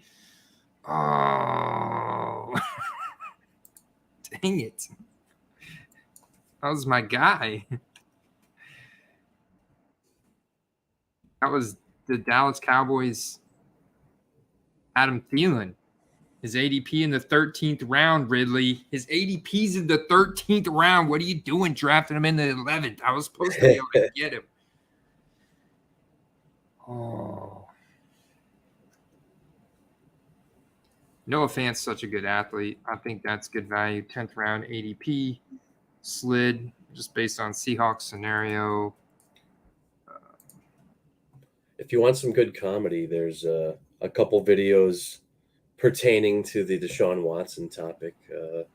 There's a little short from the Pat McAfee show that you can watch, and it's several quotes from the lawyer of Deshaun Watson, and you're going to actually scratch your head at the fact that this was said. That's all. I'll leave it at that, basically. Yeah, I watched that. Oh, man.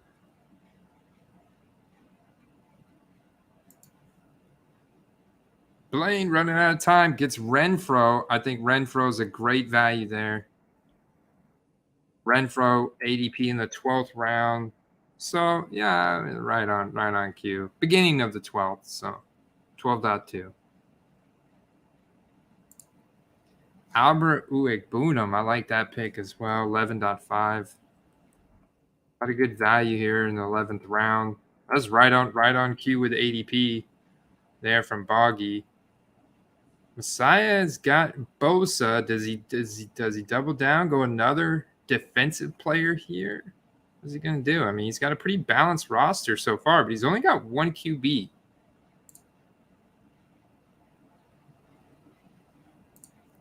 QB's going in this range. I think you still have Carson Wentz out there. Still got Jared Goff. Mitch Trubisky. Trubisky's still out there.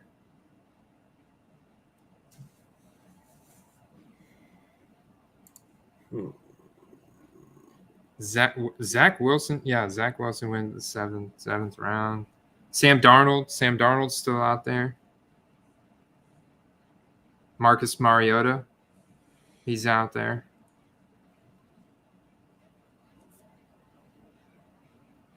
Oh, okay. Another rookie. Christian Watson. Let's see here.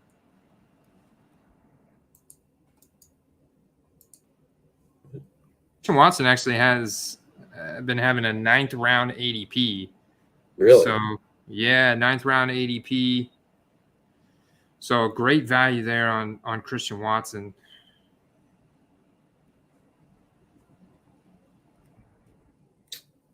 Okay. Chase Edmonds, small little reach. Finally, Melvin Gordon goes off the board. Look at that disparity. Of course, this is Dynasty Superflex, guys. So make sure you go down there and smash that like button. So like I was saying earlier on YouTube, I cannot find any Dynasty Superflex startup drafts that have drafted in the past week to 2 weeks.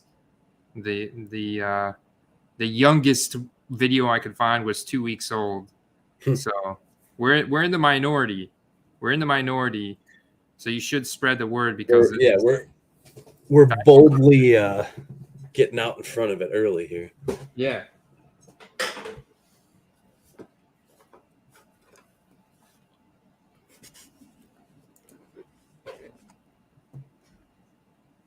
How you feeling about your squad so far? I'm loving it, man. I'm loving it. I would love to get Jalen Tolbert here, but that's okay. I've got plenty of tricks up my sleeve left. Actually, I do need to kind of, let's see.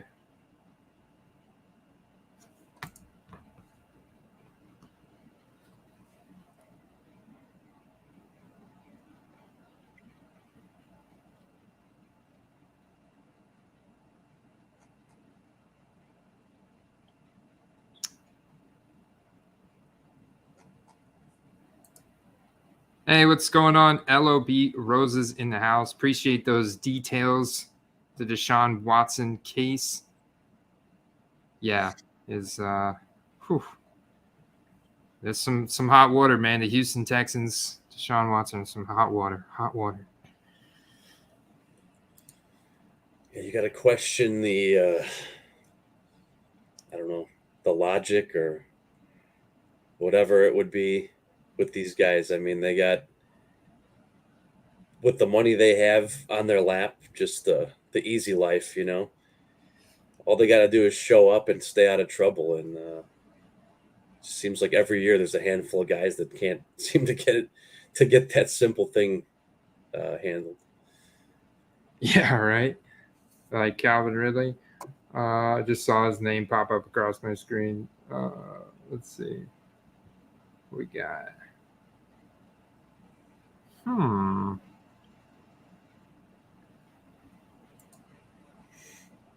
like that we're still at a point in the draft where there's still guys that are appealing. Yeah,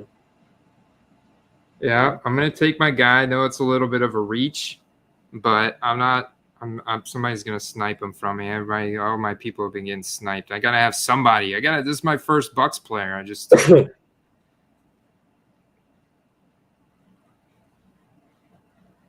all right. Let's see. What do we do here?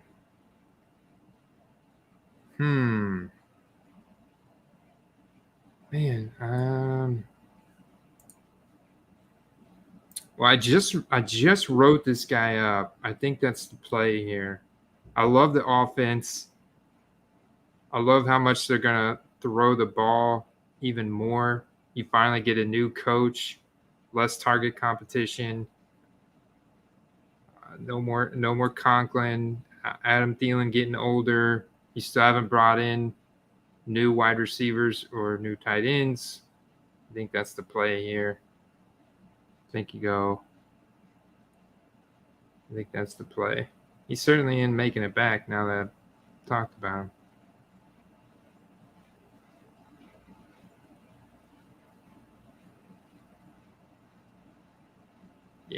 Yeah, that's the play. That's the play. Doing it. Going Irv Smith. I like it. I'm very high on Irv Smith, and so are the coaches right now. Yeah, I've got him. Right. Where did Kmet go? Where did Cole Kmet? Did he get drafted already? I imagine 3 or 4 rounds ago, I think. Really? Or 10-12 actually. 10-12. So I've got him right next to Cole Kmet in my rankings.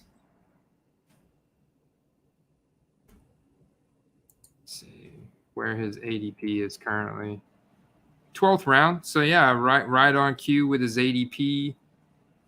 Oh shit! Where I Rapid got him. fire here.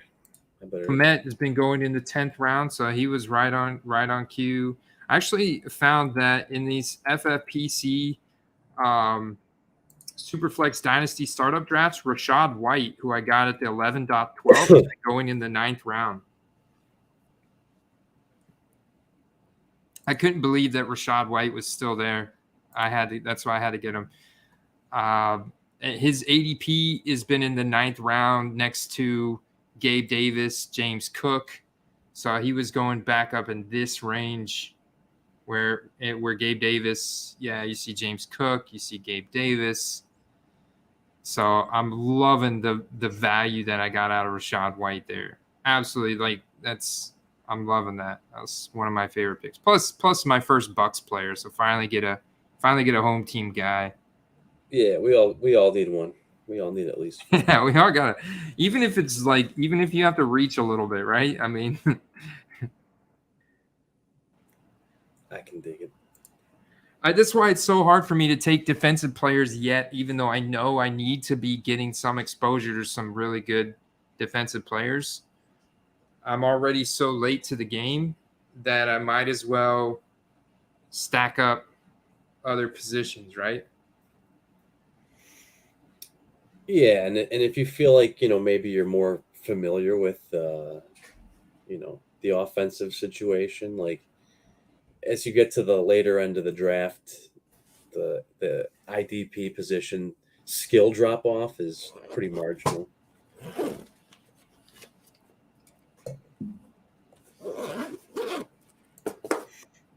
It's one of those things too where it's not always what you think it is. All the big name defenders don't necessarily net the most stats. You know what I mean? They might have the most on-field impact, but they're not always the highest stat producer. Very true, man. There are some guys that very quietly put up a ton of stats on a weekly basis, defensively speaking. This guy is actually one, Foye Oluokun. I remember reading about that guy last year. Yeah.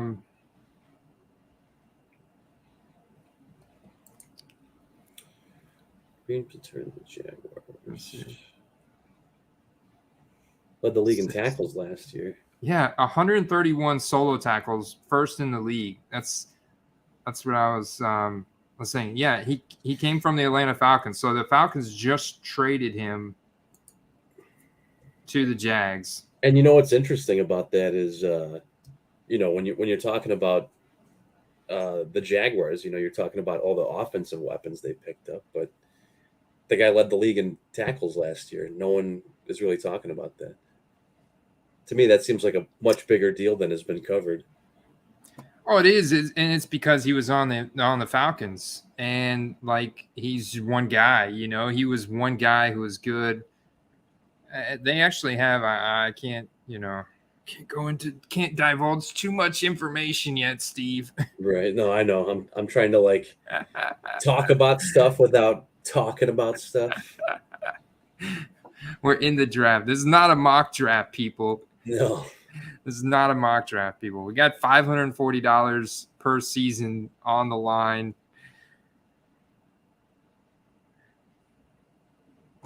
And this is a dynasty format. So, like we mentioned earlier, if you're just popping in, this is investing in a one-of-one of this player, or at least a national treasures or a flawless numbered out of 25 or 10. So it's a sizable investment, something that, And I think it's most important to mention, with this being the inaugural season, this draft is very important because from a season-to-season basis, your team may not change very much unless you make some trades, cut a bunch of guys, etc. You're basically going to be dealing with cut players and rookies for the following year. Mm-hmm. Ain't that the truth? It's essentially the NFL, but fantasy. That's right, man. That's why Oh, I love it because Brady is taking the high risk, high reward route with Michael Thomas, followed by DeAndre Hopkins. going for the Hall of Famers. I gotta say, Mike Thomas has been one of the biggest disappointments for me personally. I was one of his biggest supporters when he was making like $700K a year, making the Pro Bowl, and I'm like, somebody get this guy a paycheck. They get him a paycheck, and he stops playing football. He got salty, man. You know, little ankle injury. Next thing you know, Drew Brees retires. Now he's salty.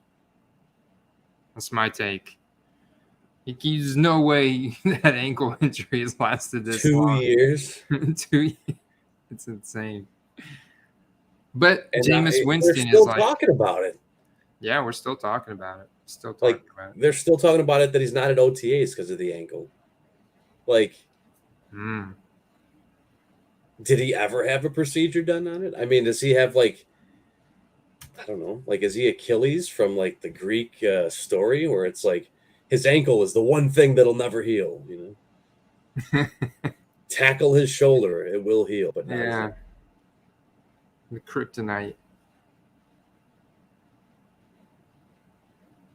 Let's see.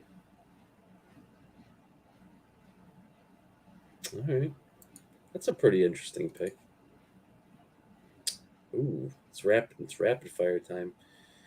Kareem I like Hunt, it. That's a good value. Henderson, I'm big on Henderson this year.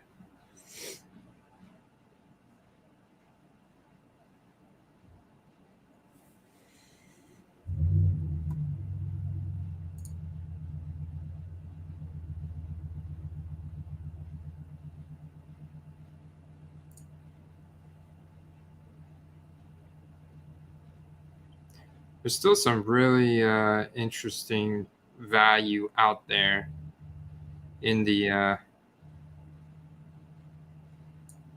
league, in the player pool. I guess I could pull this up and kind of be looking through it just to see who's going off the board. Skye Moore at 13.2. Nice pick by B-Goat. Nice pick by B-Goat. Dig it. You know what's funny is some serious upside. We in my keeper league, it's been going with the same group of guys 14 years, and there's an ongoing joke every year because we do the draft live in person, and the year after Ricky Williams retired, somebody drafted him. Damn it. So every year we always remind him that Ricky Williams is available. Oh, Boggy sniped me, man. This is the problem when your team has Tom Brady and everybody's good. You get sniped. You get sniped all the time, man. Dude. That's a hell of a value. Right there. I was so hoping that he'd make it back to me. And actually, his ADP's in the 14th round, Boggy, so you reach from. I know it. It was intentional. You know, here's the thing, though, is, we're not only drafting with people that know a lot of our tendencies, but they're all informed. They're all in the hobby, so they know what's going on. Yeah, you got to love it. You got to love it. It makes it that much more challenging, so I have to change my strategy on the fly. Dude, have you seen this guy, a picture of this guy? There was a 2021 Prism we pulled of this guy, Danielle Hunter. This is one of the most ripped NFL athletes I've seen. He's really good, too. Insanely ripped. I got to pull up a picture of this guy. He's just a freak of nature.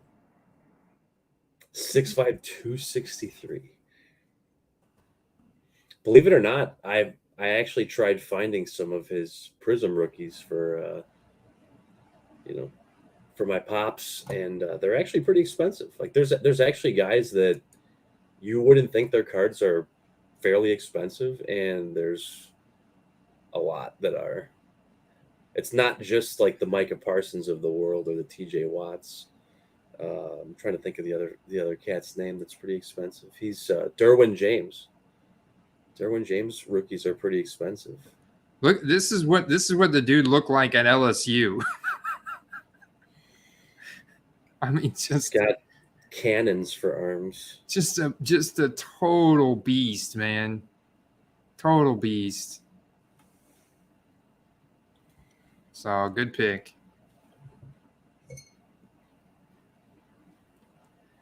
Ramondre Stevenson. Yeah, and with defensive players now being relevant in the hobby, I mean, it's guys like this that you could pick up some stuff super cheap. Oh, it was Max Crosby. I almost thought for a second it was Mason Crosby, kicker from the Packers. Now that would have been a reach. That would have been a reach, right?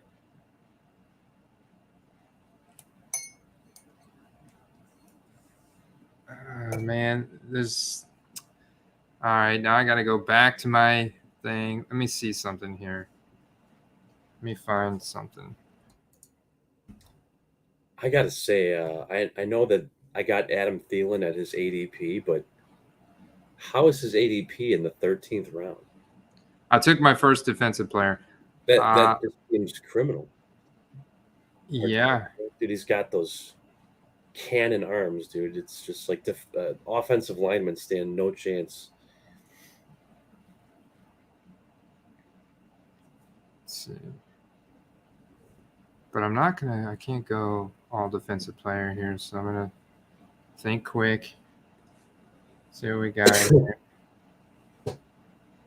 Man, we're like super deep territory on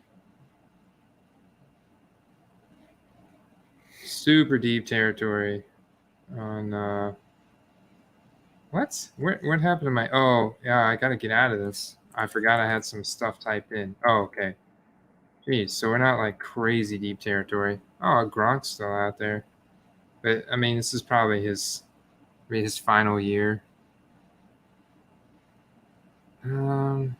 30 seconds left. Let's see who I got.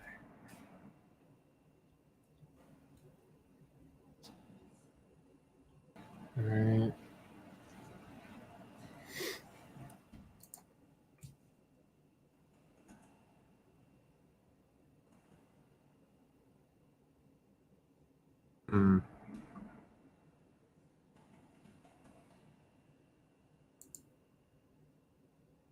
Hey, Alzar. Oh, did I get? Dang it! That's not what I wanted. Son of a. What'd you get? I got auto picked on accident. I thought I had auto pick turned off. That is not who I wanted at all. That's freaking terrible. But if you run out of time, I don't think that you have a choice. I think it just picks for you.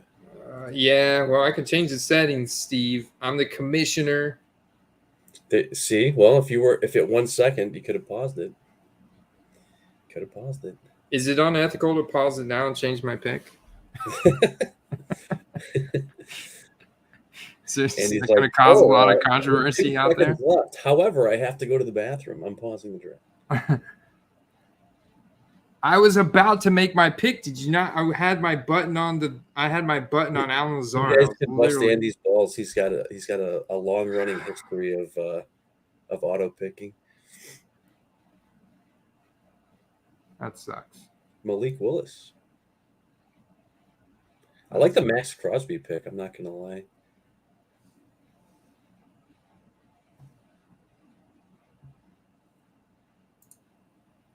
Jeremy Chin. Defensive lineman going quick.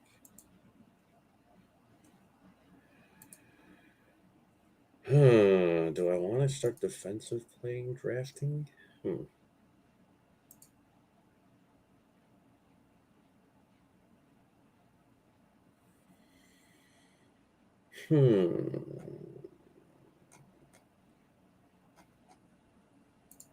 Choices. This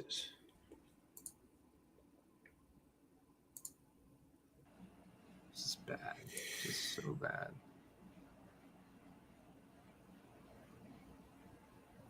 All right. Let's do this. I hate you.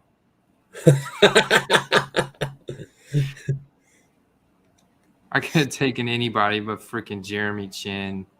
So mad right now. Did you take it on the chin with that pick? Took it on the chin, man.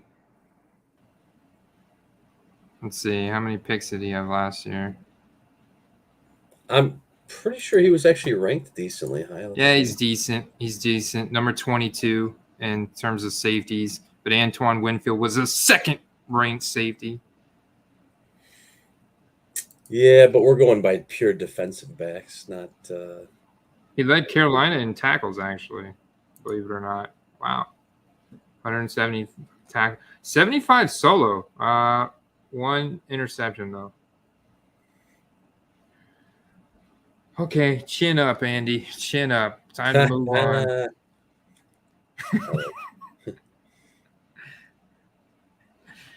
Chin up. Chin and Barrett. I don't know how far we can go with this, but you will be auto drafted, people, if you let that clock expire. That is a real threat.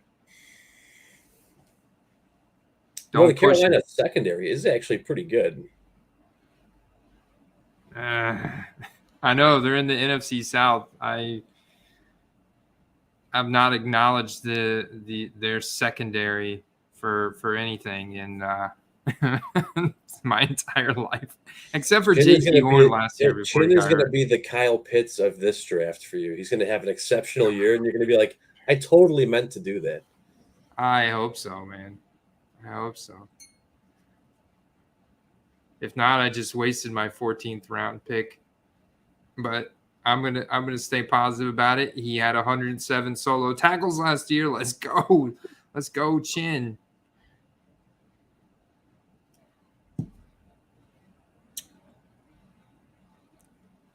I'm curious to see where Malik Willis has been going. I feel like that was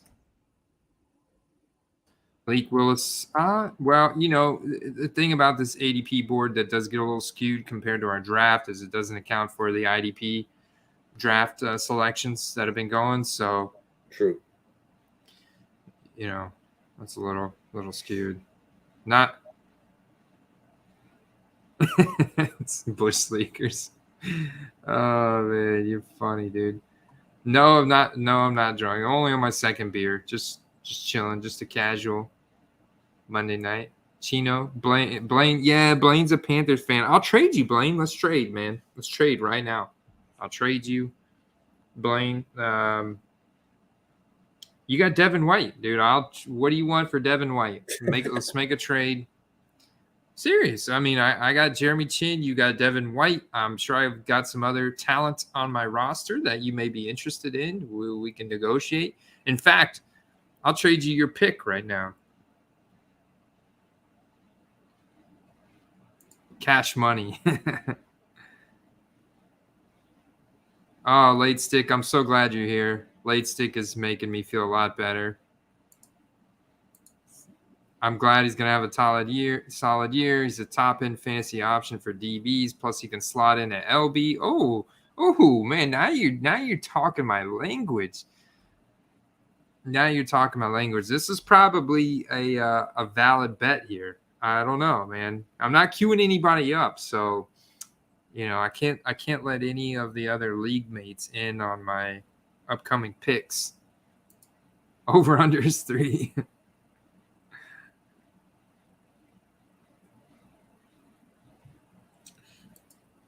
Blame it on the alcohol.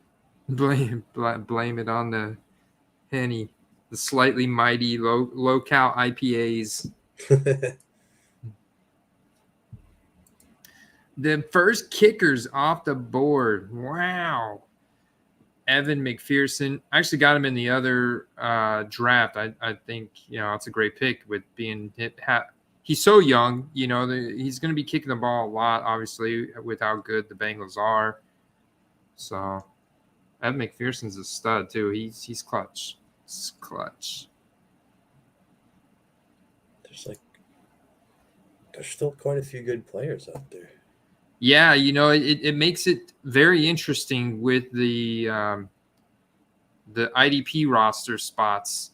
because you've got to take those guys into consideration. Obviously, you're seeing the people have kind of focused on those guys here and there, and there's been some runs on them, and so those are definitely affecting the ADP of the other wide receivers and running backs.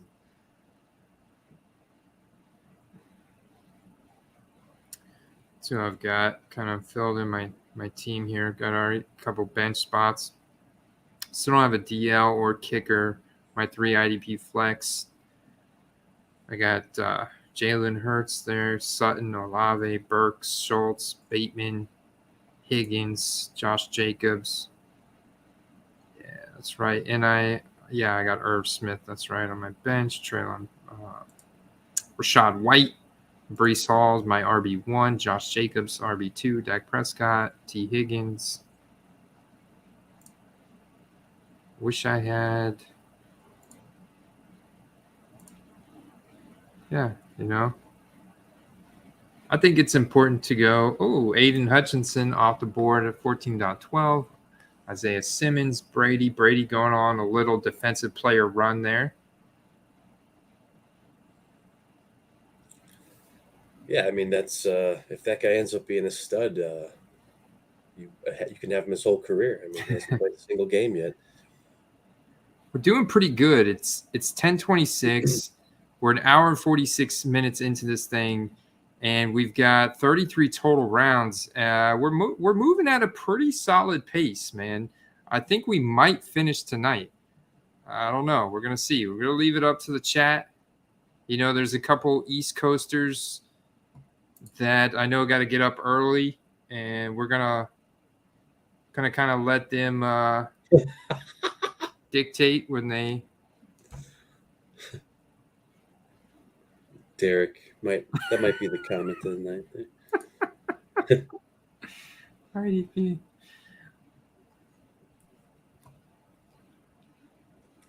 That's a metaphor if I've ever heard one. I like the Dotson pick.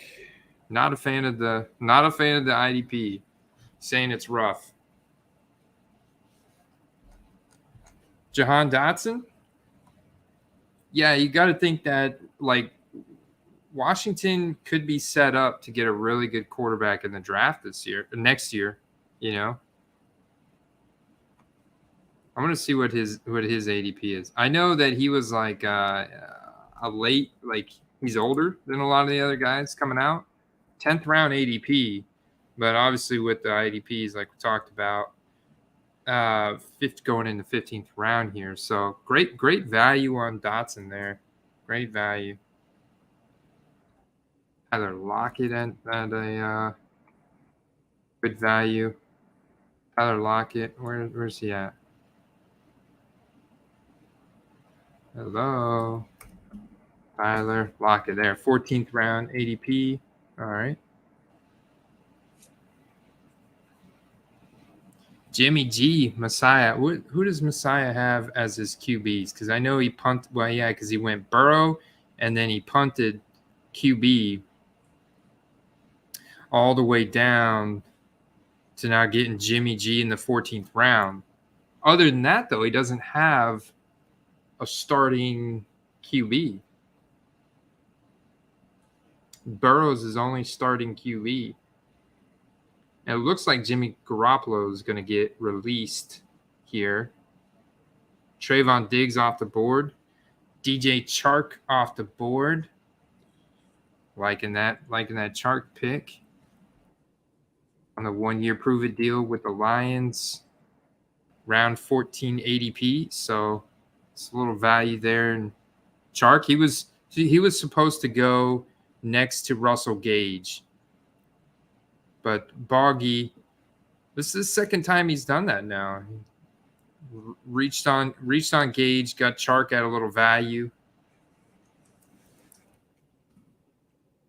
Penny's got 12th round ADP, so definitely got him at value there. Tony, that's a massive pick. Massive value. Massive. I was actually super tempted to pick him here at the 14.1. I was actually thinking about getting him, and then I saw Lazard, and I was like, I really like Lazard this year.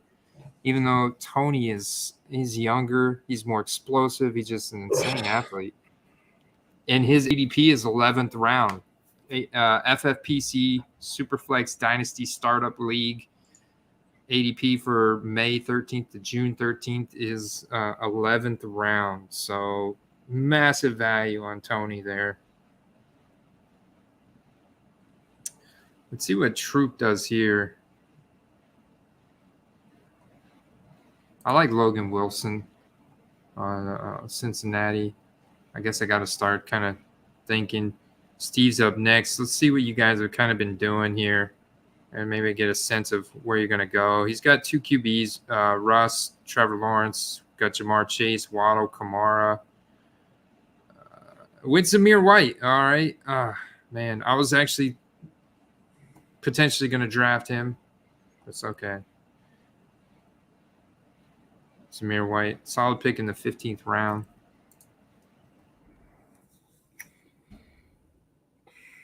Zamir White had an 11th round ADP. He was going with Christian Kirk, Ramondre Stevenson. So going actually a couple picks before Rashad Penny.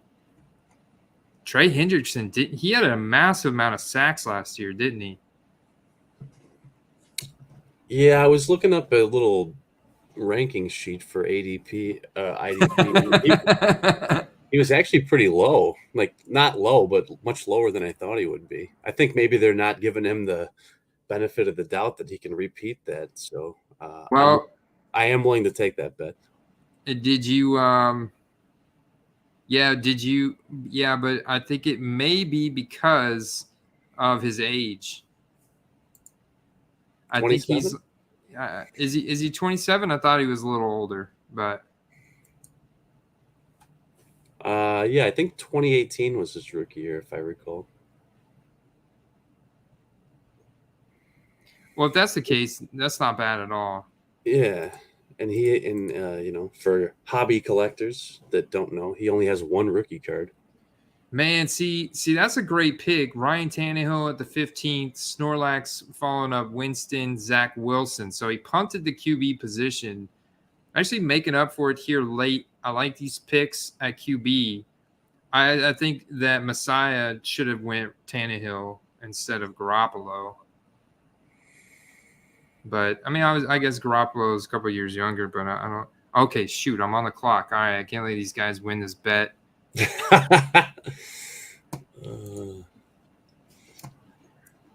I guess I get Alan Lazard. He's still out there. I am reading that he's most likely to get released rather than traded. So. No, give me some Dameon Pierce. Heck yes. Dameon Pierce. Reset the clock. I like it. Daniel Jones is out there still. Could be an interesting. I mean, I went Dak Prescott and Jalen Hurts. Now you know what? I'm gonna wait on QB. Let me see who else is out here. There's your guy, Alec Pierce. I don't want none of that. Oh, Jarvis Landry. Yeah, he's getting a little old for me. Yeah, but if Michael Thomas doesn't see the field, he could be in for a lot of work. Oh, yes. Get him. Let's do it. Big play man himself. Let's go. Don't even think about it. I got to make up for that chin pick. Took it on the chin. Get my man Shaq Barrett. Let's go. Now I'm back on top, baby. I'm back on top. Plus, I didn't get auto pick. Plus, I got Dameon Pierce. I'm fired up, man. I'm fired up about that Dameon Pierce. All right. Let's regarding Jimmy G, since he's already off the board. What other than Seattle, other than Carolina? Let's just say that their situations work out, or let's say their situations work out. What are the other places he can land? There would have to be an injury of some kind. That's right, man. Quarterback talent's pretty deep in the NFL now. I mean, obviously, I think he's a great backup. I mean, obviously, playoff Jimmy. So, Derek, that's rough, man. That's rough. I was trying to draft my squad in your honor, Derek, and I'm letting you down, man. I'm a failure. You're gonna have to make up for it next round. I got you. I thought the Dameon Pierce pick would make you happy, Derek. I thought that was your guy.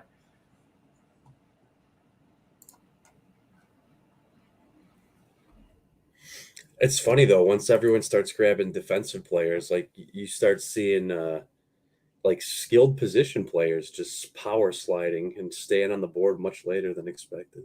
Love it, right? Like that.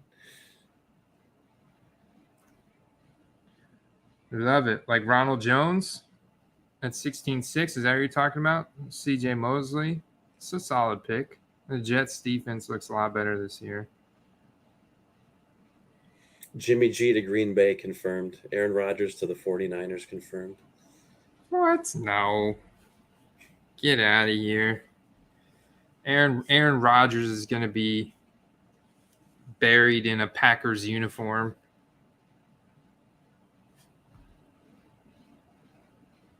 Burrow to Hayden Hurst. I like the stack. That's a deep stack. Deep stack. I like that Hayden Hurst connection. Solid. Troy, I'm still a little salty with Troy Bois. He beat me in the playoffs last year. He had a force of Jonathan Taylor came crashing down on me. And it was a league in which I drafted Kyler Murray in the first round. And Kyler Murray was great for me. Like, I was in first place in that league until I would say, towards the end. But he had Jonathan Taylor. I think he had Rodgers. And his team kind of came alive. And they made the push whenever you needed to make the push, week 14 through 17, and beat me in the playoffs, man. I could see it coming too. My team was fading whenever his team was charging, and it was rough.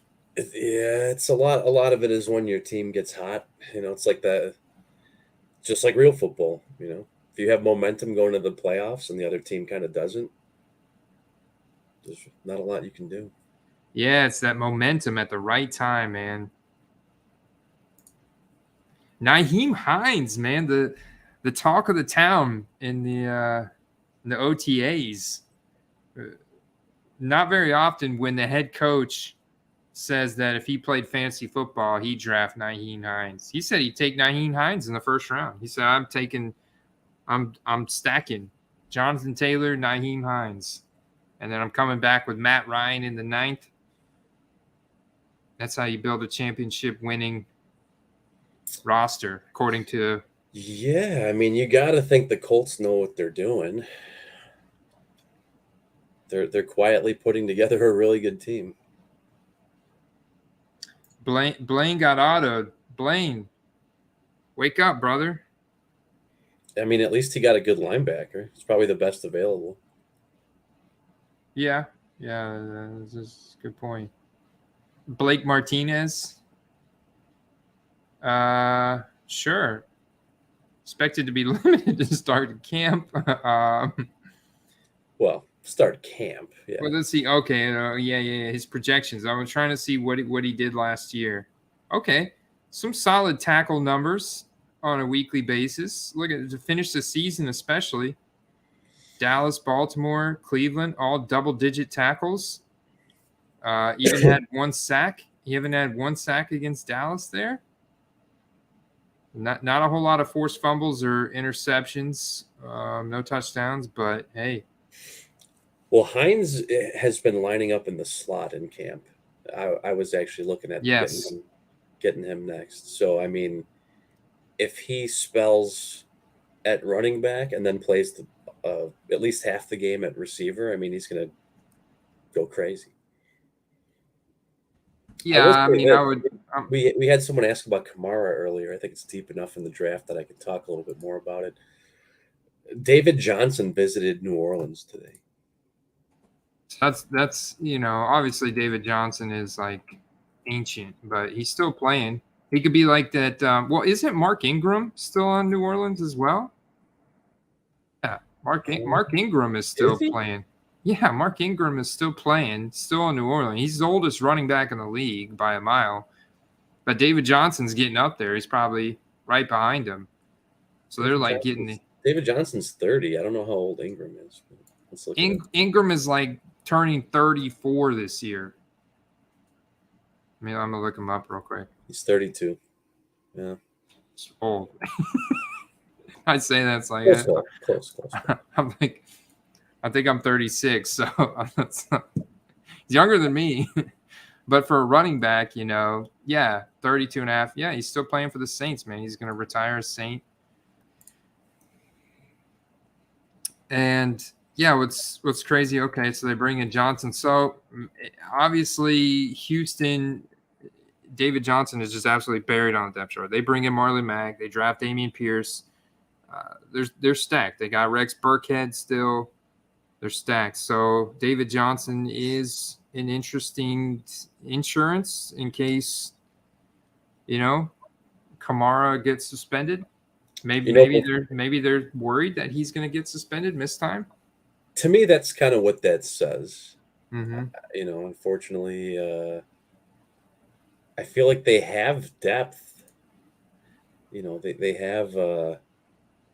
have enough guys on the roster. So to me, I think that if anything, that tells me that they're a little bit worried.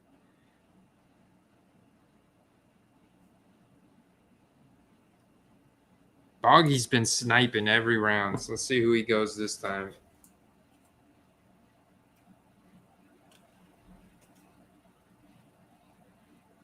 He's been going back and forth. Very, very balanced approach. He's got QBs Davis Mills, Matt Ryan, and Lamar Jackson. He went Stephon Diggs, Joe Mixon, Michael Pittman, Leonard Fournette, Garrett Wilson.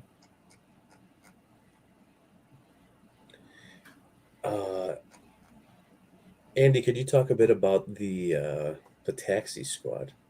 And I know that how the taxi squad works to a degree, but how does it work regarding the draft? Are we just drafting a roster and then we're assigning 3 people to the taxi squad? Yes, that is a great question. So what's going to happen is they're not going to put any people in your taxi squad automatically. So when you initially get into your roster, it may say you're too many people on your roster. You got to put some people in your taxi squad before you can do anything. So I don't know how to get around that. So you're basically drafting 3 of these guys as taxi slots. Right on. Is the best way to put it. And once you get into your team, you're going to have to put 3 of them in there, or drop them, or you basically, obviously, you don't want to drop them. You want to find some deep sleeper rookies that you throw in your taxi squad.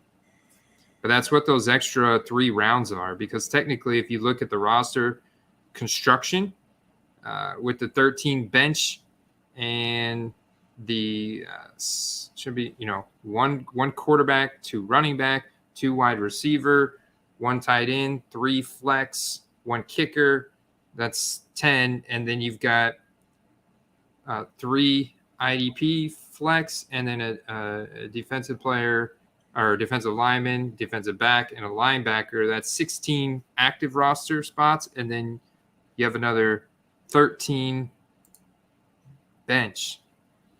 So that's actually 29. There's 33 rounds. I must have missed one in there. So. But essentially, 3 rounds of this draft are additional for taxi squad. But you're going to have to put those guys into the taxi slots after the draft is over. Davenport. New Orleans, Bush. I have to disagree, man. We agree on a lot of stuff, but New Orleans is a playoff caliber team, brother.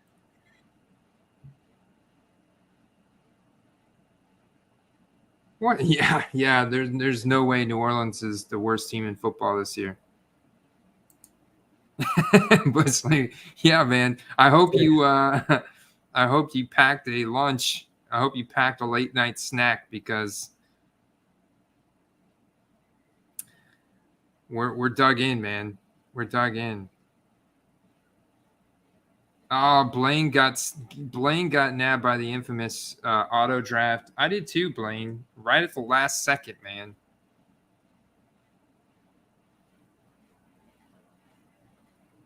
Burkhead's going to be 32 this year? Holy crap. The guy just loves to score touchdowns, though. Dean says, so what does a taxi squad do? Oh, we lost Steve. So taxi squad is for storing rookies. So you can't use those guys. It's basically like an IR slot, right? Think of it as a free square on your bench. And once you activate them from the taxi squad, they can't go back, right? It's only for rookies. It's for rookies only. They can only stay there for a maximum of a year. That's what we got the current settings. Some other leagues can go 2-3 years, right? A maximum of 2-3 years. And you have to make a decision by the first week of the season whether or not they're a taxi squad guy or whether or not they're going onto your active roster. Scott Leslie went James Robinson at the 17.8. Crowder, David Bell. Nice pick by Troy Bois. I'm on the clock, so I got to do something here. Right? They say invest in the, let's see. I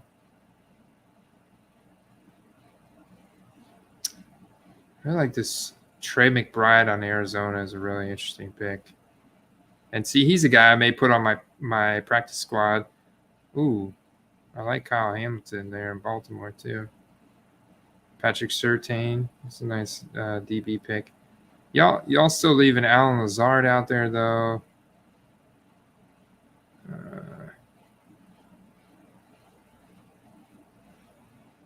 I like Peoples-Jones.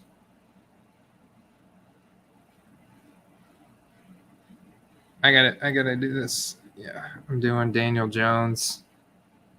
Trade capital. That's why I picked Daniel Jones right there.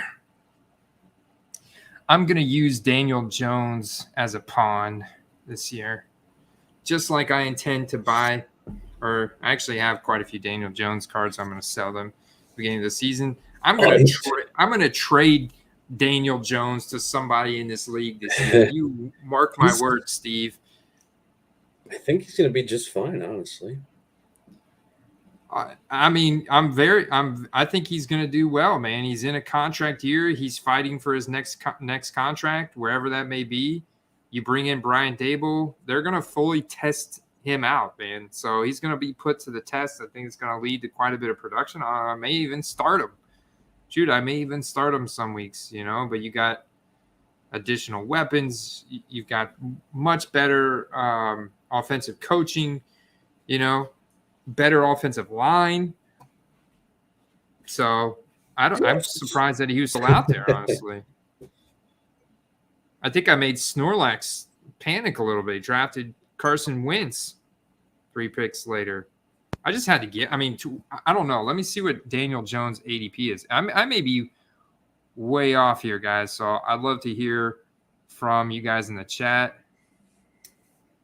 Derek, I don't know. Nobody is right now except for me, but I'm saying somebody in September, October, November, December maybe should be trying to acquire Daniel Jones because there's a lot of speculative quarterback selections. I think it's worth pointing out too that was there really much of a separation production-wise between him and Trevor Lawrence?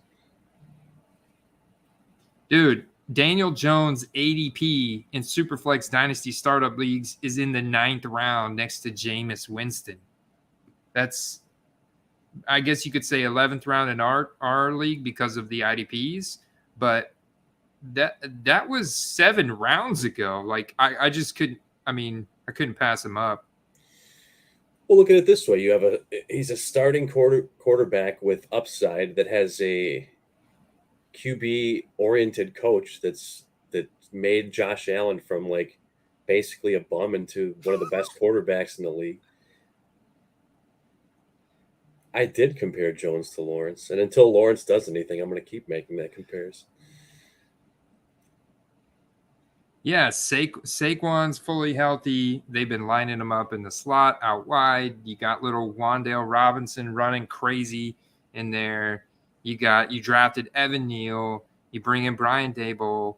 Come on, Derek. Derek. I know I can get you on this Daniel Jones hype train. You can't tell me I got him 7 rounds at value, man. And I got to say, James, it's not Saquon's bounce back that's going to boost Jones. It's Jones's bounce back that's going to boost Saquon. Because I keep hearing every year Saquon, he's a generational talent. He's a generational athlete. How many years can you just keep saying that? His upside will revolve around that entire offense being better. It's not going to be on his back. Yeah, and I mean, look, obviously, you really can't like comp Daniel Jones with Trevor Lawrence. Maybe you can after this year. We'll see what Trevor Lawrence does. I get what you're trying to do just based on his single year's performance, the Urban Meyer experience last year. I get where you're coming from. I get where Derek's coming from. But the thing is, like, Daniel Jones still has top 10 first-round draft pedigree. Did Daniel Jones not have at least one really good season in his career at this point? I think you could say he had a above-average season at this point in his career. And he's not really ever had... In his rookie season? Maybe. Probably his rookie season was his best one. Yeah. Yeah. And he still missed a couple games. He has missed. I mean, the Giants have just been a dumpster fire for the last 3 years, though. Yeah. Well, hopefully Evan Neal can protect him this year. I don't know what his injury status is. He hurt his neck pretty bad last year. He missed 6 games from neck strain. I don't know. He was just too much value for me to pass up in the 18th round, you know? I don't blame you. I mean, he's got the likelihood of improving, so you got it. Look at Boggy with another snipe, Steve. Damn, Boggy.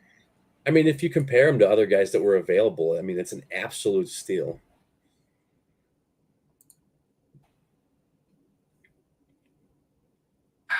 I'm becoming more and more bullish on Devin Duvernay this year. It's especially if the Ravens do not pick up like an Antonio Brown type of receiver heading into the season. I think we could really see a big climb in Devin Duvernay's stock this year. Because those deep targets, like you even alluded to it last time you and I spoke about Lamar throwing the ball deep. That's like Lamar's thing. Like he throws the ball deep quite a bit. You know, he likes to throw the ball deep when he's not running it. So I like Devin Duvernay as that deep ball threat. I mean, he's got the speed.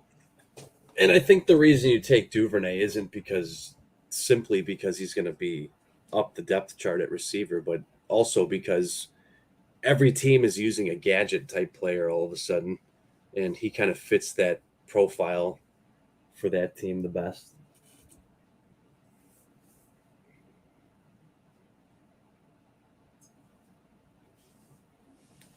Let me see if I can add a poll. I'm gonna create a poll on finishing this draft potentially tomorrow night. We slow down here a little bit. I want to keep some of these East Coasters up too late. We still have 13 rounds left. Looks like everybody's still online, so let's keep going a little bit. I'd like to keep going. Let me text Troop here.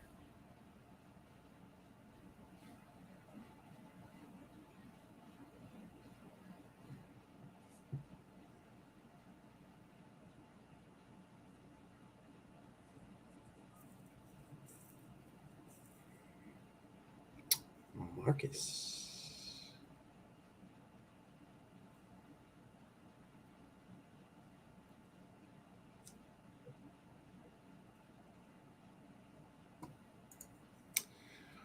I mean, it is going pretty quickly, in my opinion.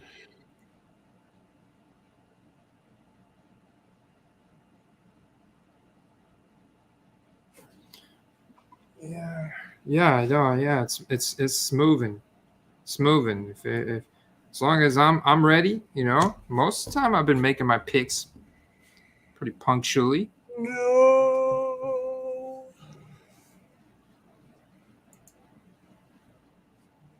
I mean, I'd be I lying. like that Trey McBride pick. I would be lying if I didn't say I had both of those guys queued up for. Telling you, man, Boggy's just been sniping left and right at that fifth spot right there. He doesn't have a single defensive player, but It's all right. he's sniping the. He just knows all the defensive sleepers. That's all that means. That's it, man. That's it. He's all over the offensive guys. It's gonna be stacked.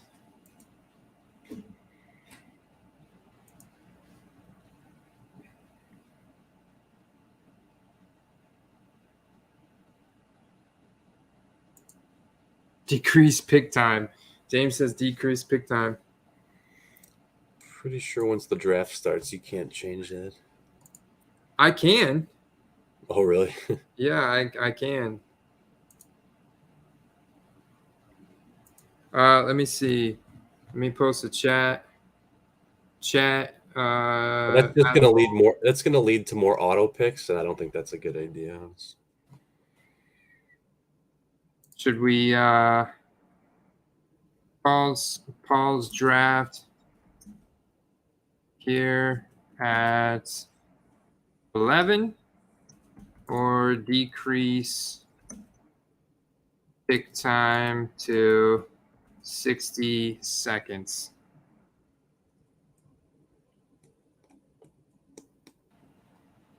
Oh, I guess pause, resume tomorrow night. The problem is I can't live stream tomorrow night, but decrease clock time to 60 seconds. Single choice. Yeah. Great poll. There we go.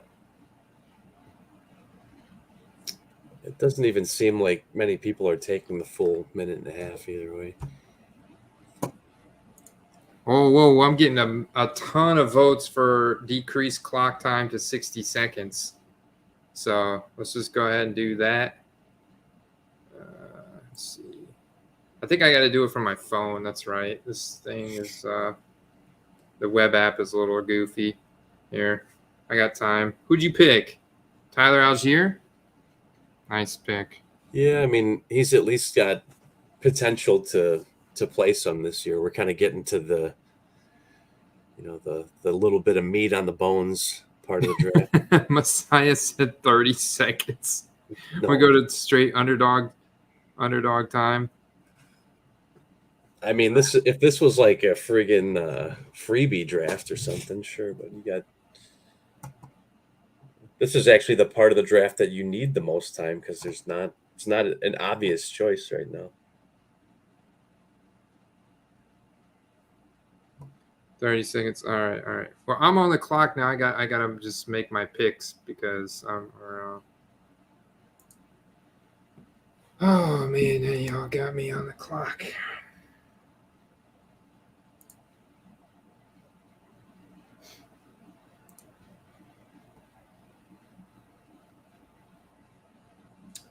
Give me some Sauce Gardner action, man. I was just looking at that. Did you take him? I did. Nice. Yeah, I did. So I'm going Trayvon Walker too. More rookies. All right. Let's see. Draft settings. 60.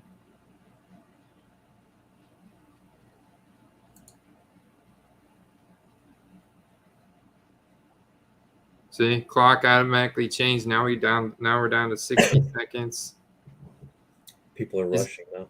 Is anybody actually? Yeah, I'd rushed my last 2 picks, but that's okay. I need defensive players anyways, and I'm bullish on both those guys. From an athletic profile standpoint, just trying to pick the best athlete. Oh, it's me, huh? All right. This one's for our boy. Carter. What do you mean that doesn't fly, dude? I've ran fantasy leagues for 10 years now. What do you mean changing? I'm changing the draft the time. This is how you know I'm a good league manager. I didn't just change it, Bush Leaguers. I posted a poll. You see this? I posted a poll right here and let the league vote. I always let the league vote on everything. I don't ever just change anything except for like the initial setup. Like even next year, even some of the scoring settings and the roster construction, like if this was redraft and it was the same people, like I even put it up to a vote in the off season if any of the rules like should be changed or anything, and I'll just put it up to a vote. I'm all about the democracy,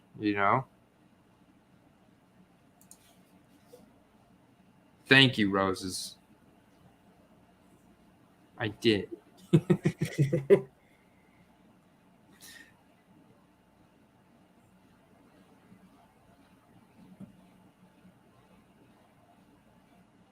People filling up those defensive spots all of a sudden.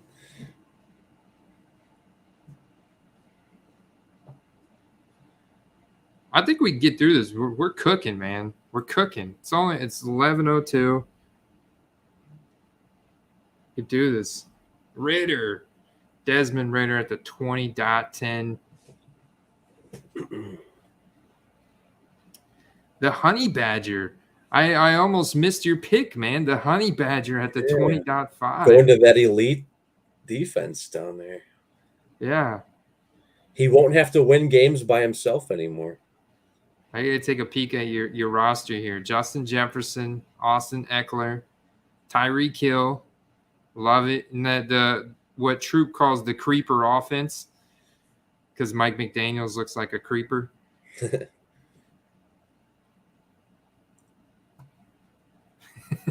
Was Kevin White picked? Where is Kevin White? Oh, yeah. That was a good one. This is Kaiser White. Yeah.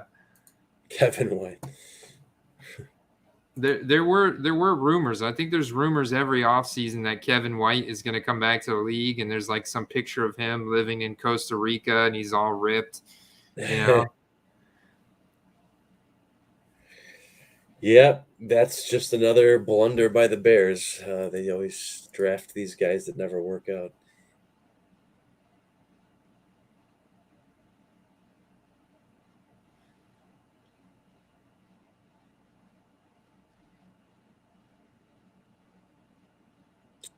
We got a Ridder pick. Ridder.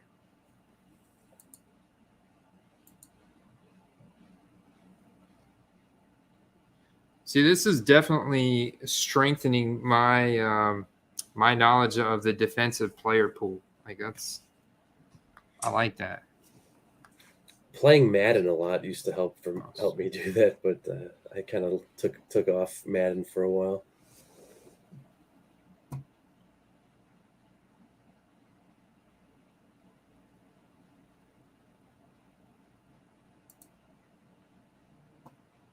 I still have an open kicker slot and IDP flex. Oh, yeah.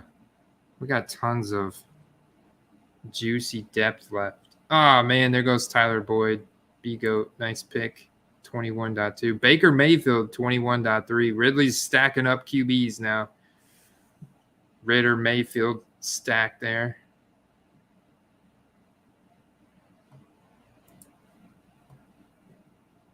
Oh, was Danielle Hunter part of the ultimate team on Madden? Dude, that guy is so jacked. That he is. It's a badass. With the pipe arms. Derek said, good call. After Madden 06, I never knew another defensive player besides J.J. Watt. If you played in the late 90s and you had like Patrick Willis, you just won everything. And in Madden 22 Ultimate Team 97, Team of the Year, Danielle Hunter has been pass rush all year. Whew. Wow, that was your pick, wasn't it, Steve? Hunter? No, I didn't end up getting him. Who got? Oh, that was Troop. I bet you he plays Madden. Ooh, Josh Palmer.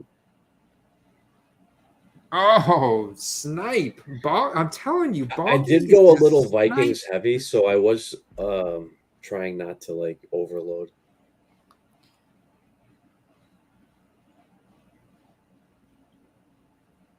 Boggy has been sniping all night.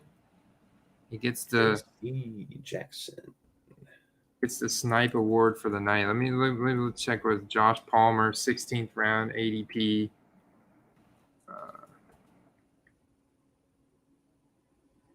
Got another kicker off the board here. Carlson, Montez Sweat.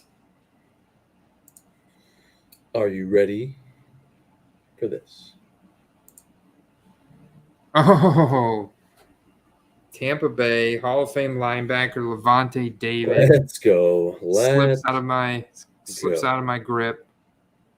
I let him go too long. Justin Ross late by Dustin. Patrick Surtain. Andy, I forgot to ask this, and I'm sure there's some other people that might be curious to know.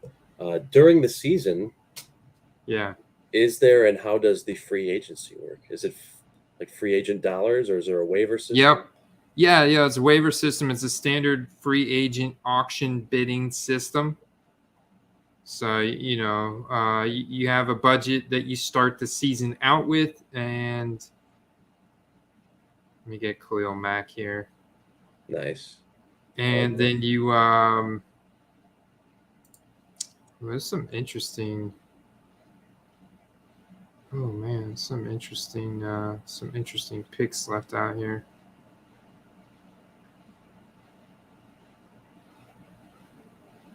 I'm gonna go with Keontae Ingram here. So yeah, it's I love some value out there. So you got a budget that you start the season off with, and you bid on the player.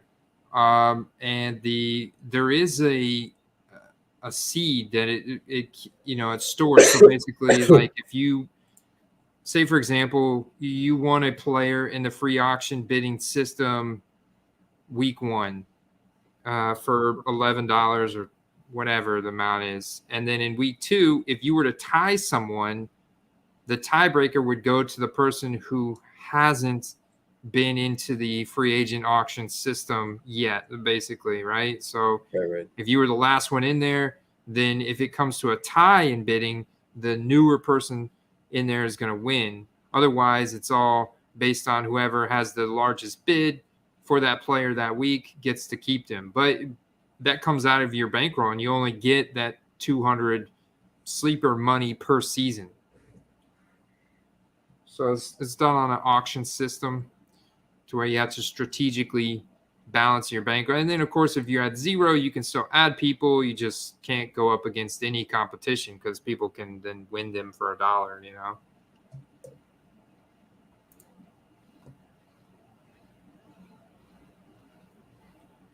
Shit, I got my first auto draft. I wasn't paying attention. Oh, really? Yeah. Who the hell is D. Lloyd? Oh, he's a rookie linebacker. Devin Lloyd out of Utah. Selected in the first round, though, dude. I mean, honestly, it's they traded up to get him. You know what's interesting is we talked about the other guy that went to Atlanta Or no, he went to Jacksonville, actually. So I wonder if they're going to play 2 linebackers or if this guy's going to play behind him now.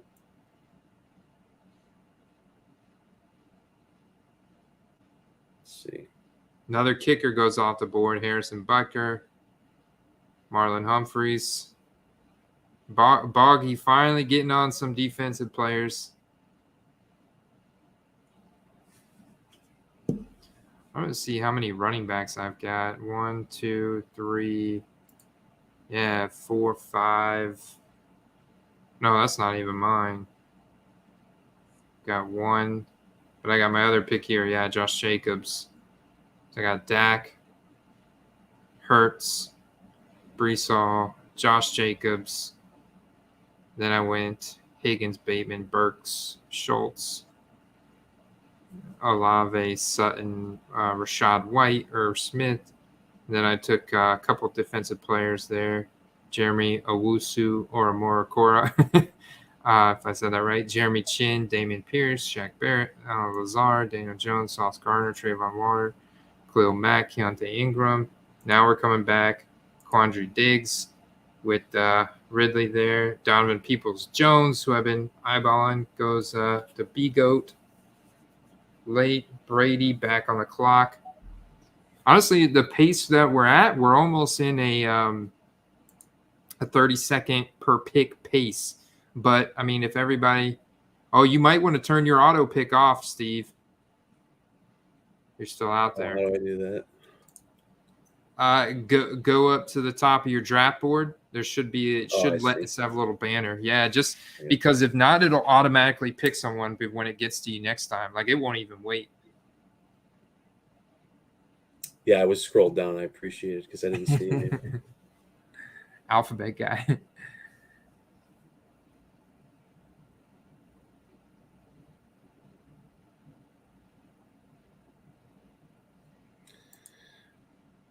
I think at this point of the draft, I'm not too mad with that pick. Not who I would have taken next, but he could be replaced for a $1 free agent bid week 1 probably. Dude, we can make a super deep best ball. I love doing the best ball drafts on Sleeper like we did the other week. I want to do another one. We'll do Superflex. What if we do, Derek, all flex, 2 Superflex spots. The rest are all flex spots, and we make it super deep.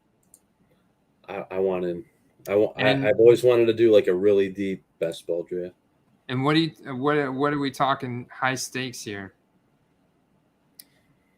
30 rounds deep, as in that's your starting roster? Like your starting roster is 15 deep and your bench is 15 deep or something? Or your starting roster is 20 deep and your bench is... I don't really like the really monstrous starting lineups, to be honest with you. I think that, like, I don't know. I'm a big fan of the OG 1 QB, 2 running backs, and then like 3 wides and a tight end, or 3 wides, a tight end, and a flex. It kind of keeps it more realistic. Like in a pro football game, you're not going to have a ton of 2 quarterback sets. Mm-hmm. Derek's got the steroid lineup with like every player in the world starting. I mean, the 2 QB thing, I get why people do it, but I'm personally not a big fan of 2 QB. I don't like true 2 QB, but Superflex, I'm absolutely a huge fan of. Because if not, then the quarterback position is not valuable because everybody's got a good quarterback, and then it's like it becomes kind of like having a kicker. Yeah, but if you have two quarterback options each week, there is some volatility in who you should start,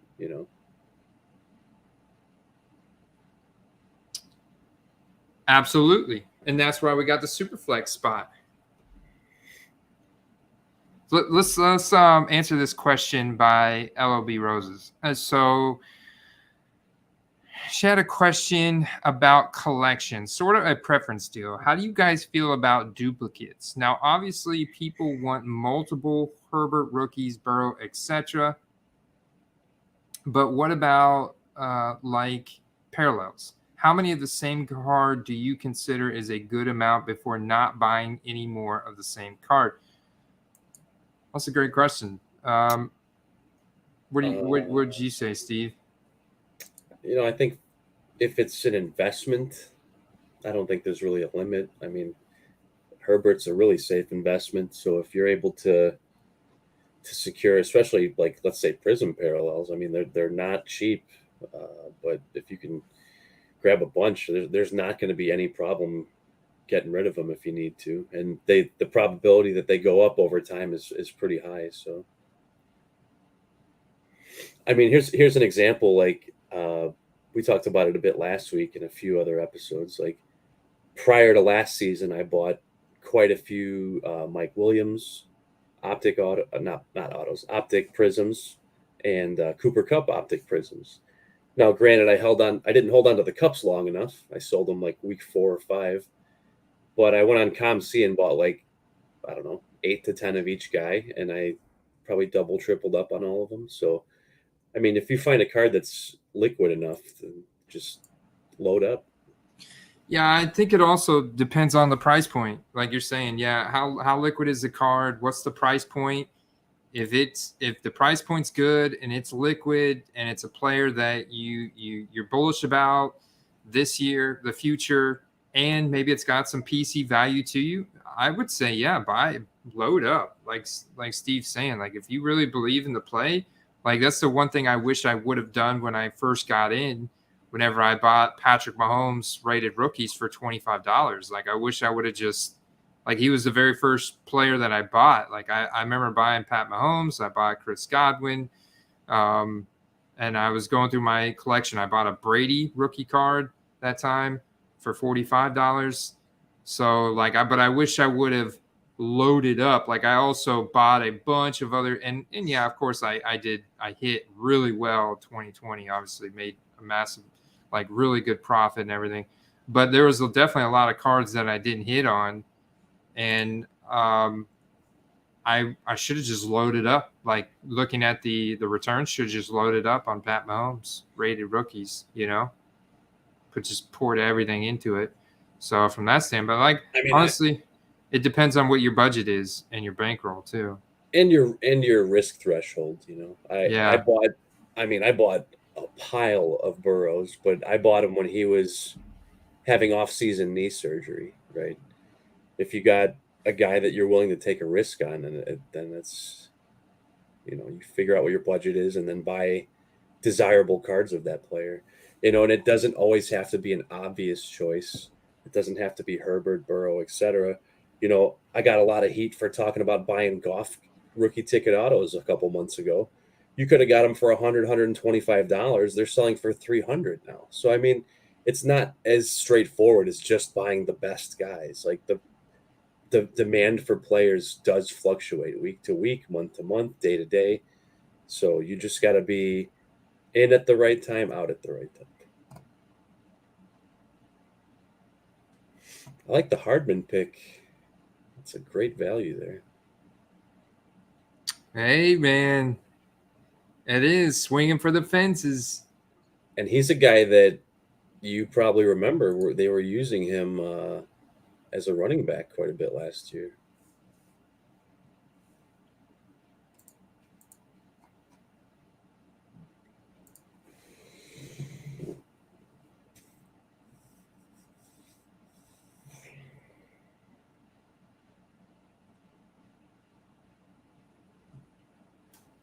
Yeah, our picks are flying, man. I think we're close. Like we just got to power through this,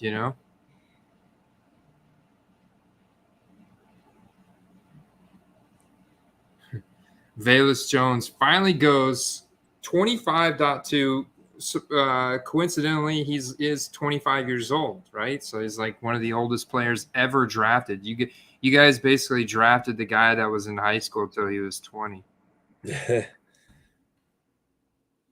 I don't Yeah, know how long I'll he be said honest. that to him. There's not a lot of people that are like that excited about that pick right now. Yeah, it's like, well, because I know he's fast, but you guys spent up on him 3rd round when you have so many other needs and like in the trenches and stuff on your team, and he's 25. I mean, I get it. Like, you're not drafting a guy necessarily to like milk him for every year that he plays football, right? So they probably feel that he's got like 4 strong years of football in him that's what they're going to get out of him. So I hope they're right. I don't personally have a lot of high hopes for the guy, but I hope they're right. Yeah, I mean, like, obviously tested fast and everything, high speed score, but like his college stats are nothing really special. I guess he had a decent final senior year. 62 receptions on 83 targets for 800 receiving yards and a 22% target share. But I mean, everything before that was like 10% target share, like 280 yards. So it was very little production, So definitely like they're basing everything off of his final season. Plus he did return. Maybe they're going to use him in the special teams and see how he does there. But a 3rd round pick on a special teams guy, like as a reach. What was sad was what's that dude's name? He used to be on the Bears. He was doing an off-season workout video and he tore his Achilles. You know what I'm talking about? Oh yeah, man. Your guy, little guy, Tariq Cohen. There was a lot of teams that could have used a guy like him. I got to get Derek Stingley here. I know I'm getting quite a few. Let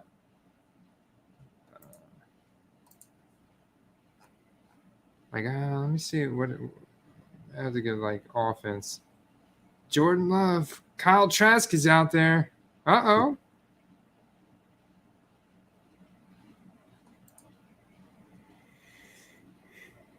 Gus the Bus, Pierre Strong. I'm liking some of these. That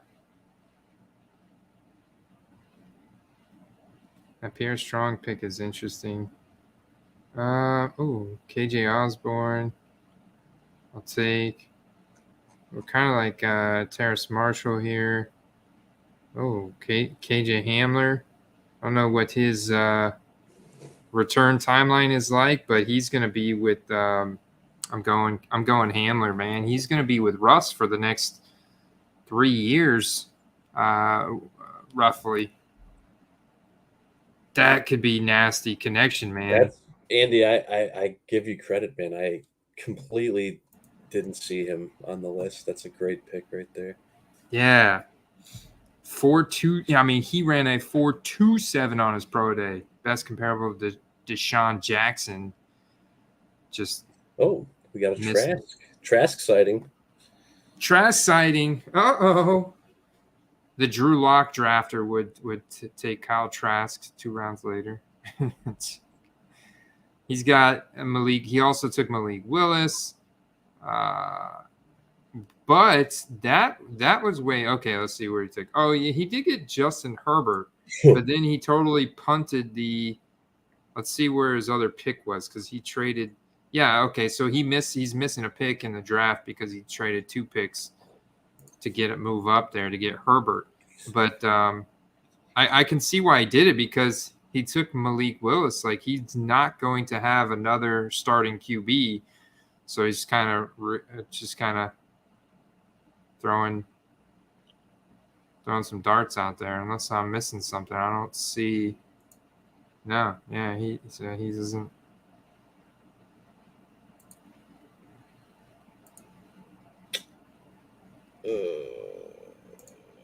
Let's go here.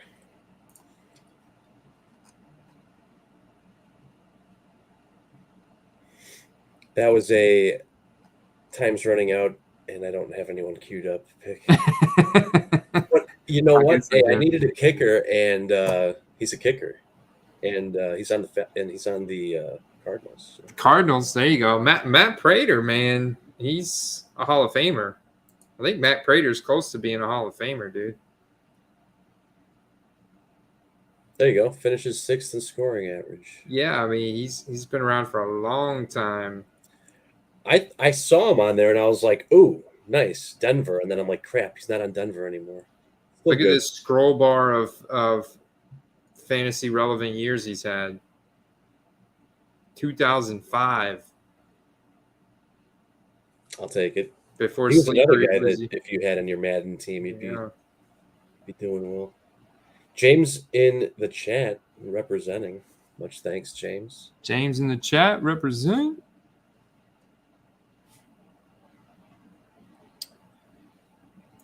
Yeah. Hop on over there, LOB. Did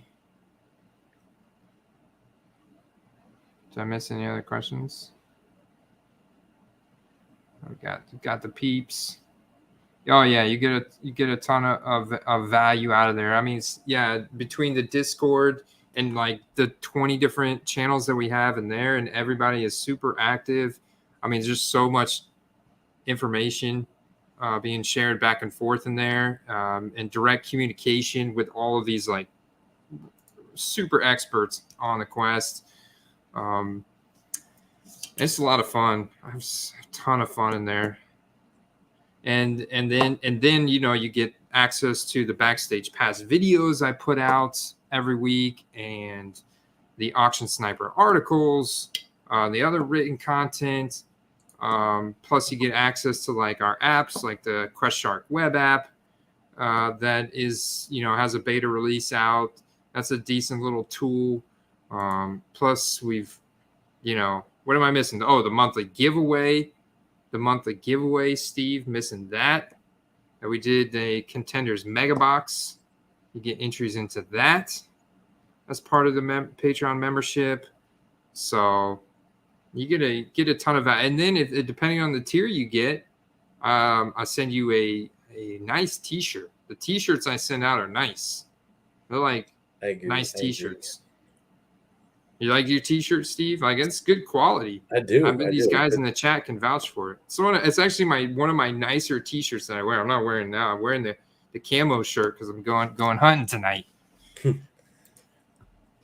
Hunting for value in these late rounds. Man, my pick's coming back up pretty quick here. Crap.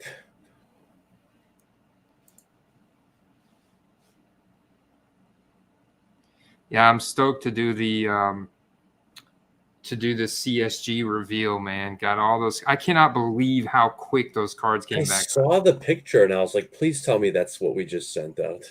Yes, it is. I am absolutely blown away, man, because I mailed this out on May 24th. And they received it on May 27th. So we're talking just a couple weeks here, man. 1, 2, 3 weeks. 3 weeks, dude. That's 15 business days when we sent in for a 40 business day turnaround time. And the FedEx guy is like banging on my door. I'm like, what the hell is this? And there's a big ass box. I'm like, what is this? And then I'm like, oh my God, he made me sign for it. So I was like, oh, it's got to be. Could this be the SGC? And I like cut it open. I'm like, oh, it's like this whole thing of slabs standing up, That's a beautiful thing. Wow, it's like they reward people that are doing bulk submissions to them. We've got to take advantage of it, man. We're doing another one here at the beginning of July. I peeked at the end. I saw a grade. I did see a grade. I'm not gonna lie. I'm human, man. I did do it. The very end one was an orange autographed Devonta Smith rated rookie, and it was a 9.5.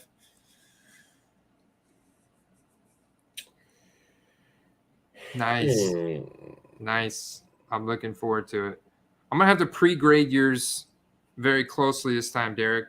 Derek, do you want me to send any back that I feel are not going to. I think you did tell me that in the Discord and in our DMs that you wanted me to send. Like I'm willing to do that.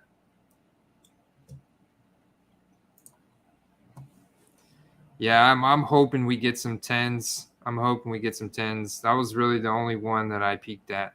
It was because it was on the end, and I just couldn't resist. Had to pull one out.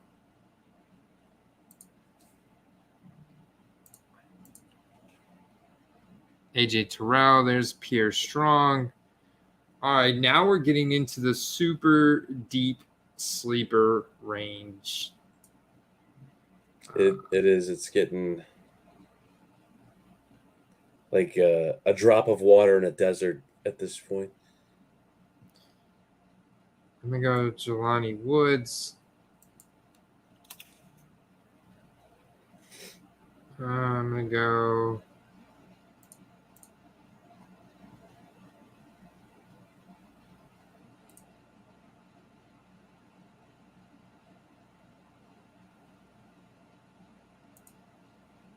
Oh.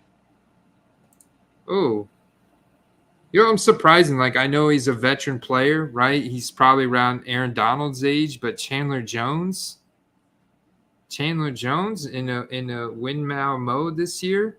Look at that, man. 2 forced fumble, 5 sacks. Oh, that's look at his numbers last year. How many sacks total did he have? No, yeah, I was looking at last year. 5, 6, 7, 8, 9, 9.5, 10. 10 sacks last year. Plus 2, 3, 4, 5, 6 forced fumbles and 1 fumble recovery. I mean, he's a beast of a lineman, dude.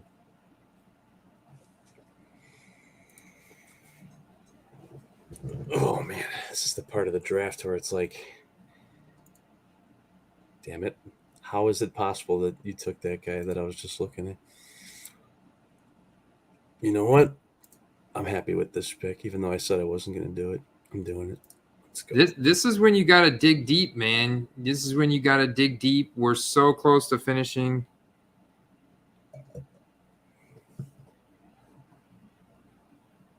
Is there uproar in the chat? No, everybody's good, man. Everybody's dug in. Oh no, he was gone a long time ago.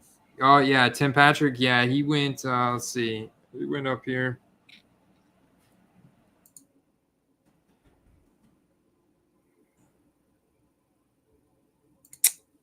It didn't work out how I wanted it to. There we go. There he is. Yeah, he went in the 17th round right there.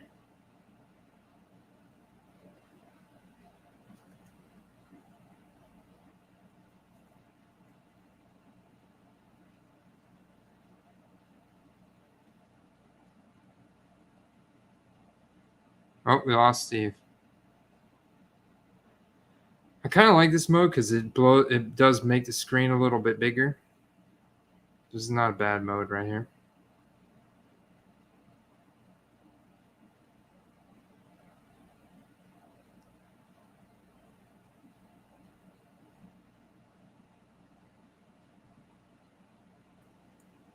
Hey, welcome back. This is it, man. The available RB list. All right, Derek's coming in hot. He's helping me out, man. I need the help, Derek. Steve, close your eyes or disconnect yourself here for a minute. Hey, you had your 5 seconds, all right? Can you read that there, Derek? I know. Whoops. I know you're an old man and your eyes are. I'm gonna zoom in on that a little bit for you. All right. Got Foreman out there, Gaskin, Batty, Michelle, Ingram, DeErnest. I'll get down on some DeErnest Johnson. Got some Samaje Perine, some Jerome Ford, Abram Smith, Kevin Harris. He sent me that funny. Whose pick is it? Oh, okay. I heard the little noise. I'm like, wait a minute, it's not my pick. I'm not getting auto drafted again. Oh no, it re-enabled my sounds because I got Oh, because when StreamYard when my camera went down, I accidentally closed the draft instead of closing StreamYard. Judon, nice. Holy cow! Take it easy, guys. Oh, there's people are auto drafting.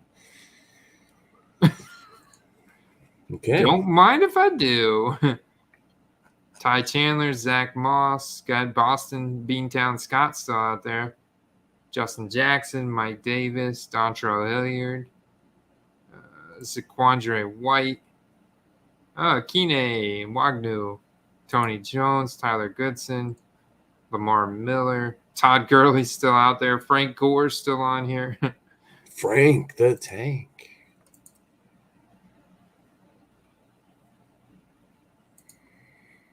Julius Chestnut. Man, we're getting some serious deep sleepers here. All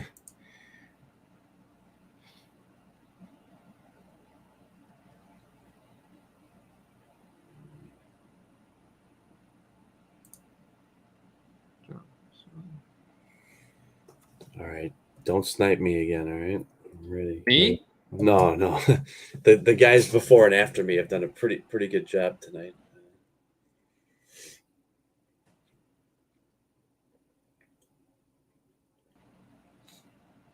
I take Gore as a tribute.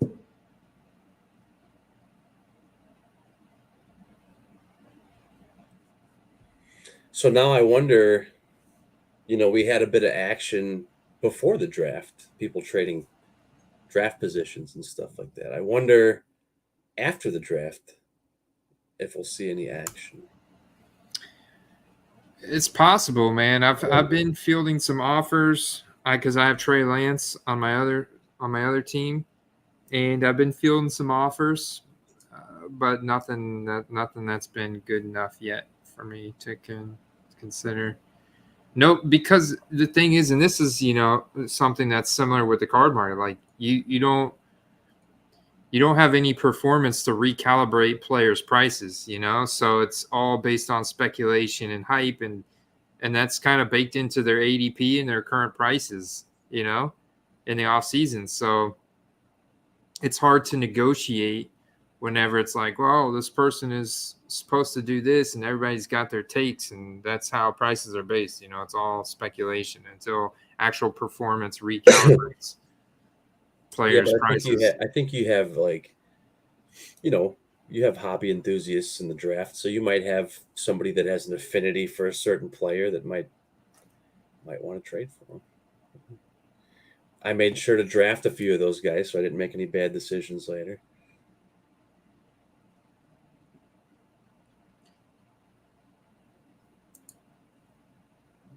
I nabbed both of them, Kevin Harris and Sony Michel. I can't believe Sony Michel is still out there. He's a great value at this point in the 29th round, dude. I can't believe he was still out there. Just hard to believe that there's only 3.5 rounds left now. So he's a round 18 guy. Round 18, got him in 29. That's right.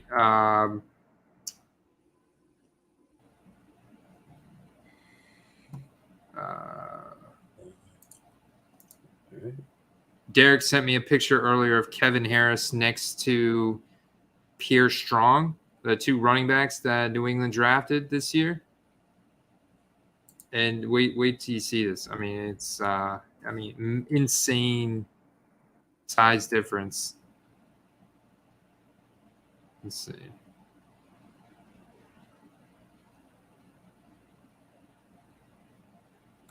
Gore's one of those guys that I was a follower of from day one and still am, which is pretty unique, because it's easy to be a fan of someone in the beginning, but to ride them to the end is a whole different thing. Holy cow, man. Yeah, look at the size difference. Side-by-side comparison between rookie Pierre Strong, 5'11", 210, and Kevin Harris, 5'10", 220. So an inch shorter, but 10 pounds heavier, clearly all muscle.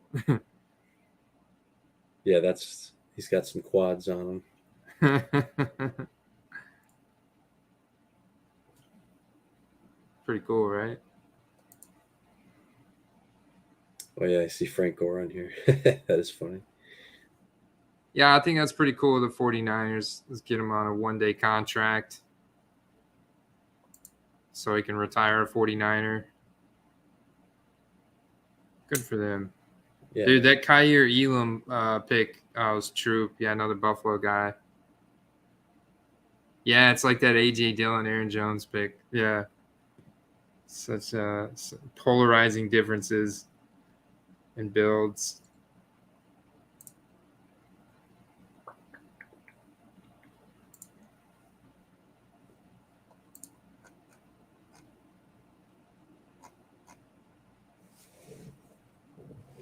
Just deep sleepers here, man. Deep sleepers.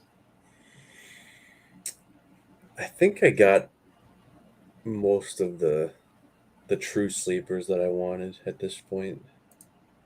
Like there's obviously some guys that have value still.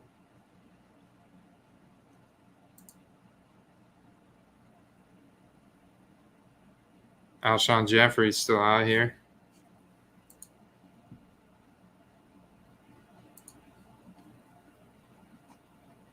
Frank Darby. I thought that card they made of Frank Darby was super cool, man. I was like, man, that's a cool card.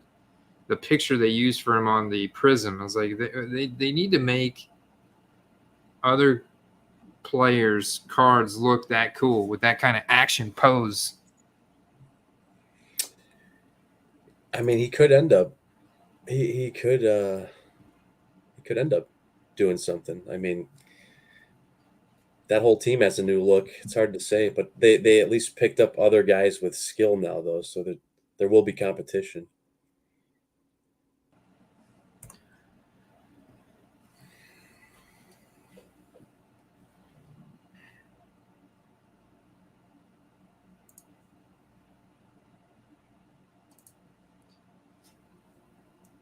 Alshon Jeffrey? No, he's not playing.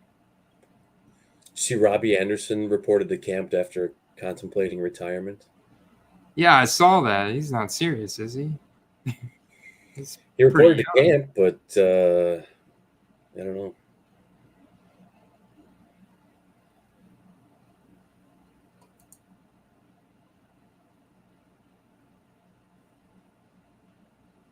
That's an interesting strategy. Yeah, you're right. Late round wide receivers hardly hit, and running backs is a high injury prone position where you could get down to some seriously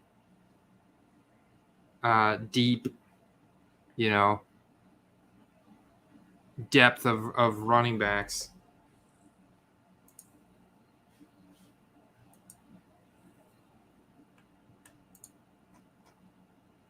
I do have to take a kicker. I still haven't taken a DB. I thought I've taken plenty of DB. Jeez. Ooh. It's not good. I thought I took plenty of DB. No, I know I did. I took Sauce Gardner, like way back when.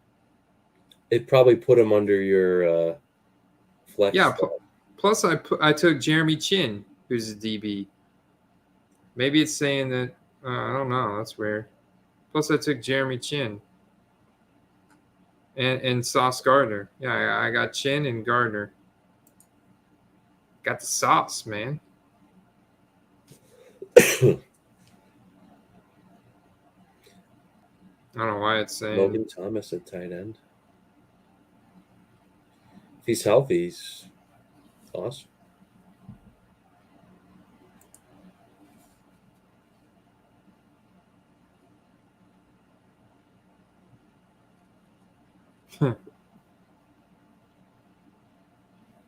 That's true. That's true. Future draft cap, man. Gotta think ahead here. I like the way you're thinking, Derek. Nice grab, Messiah. That was my guy. You guy? My guy. Oh, yeah, man. Alex Highsmith. You know what? This is my guy. This is my real guy. Ready for it? Burrow.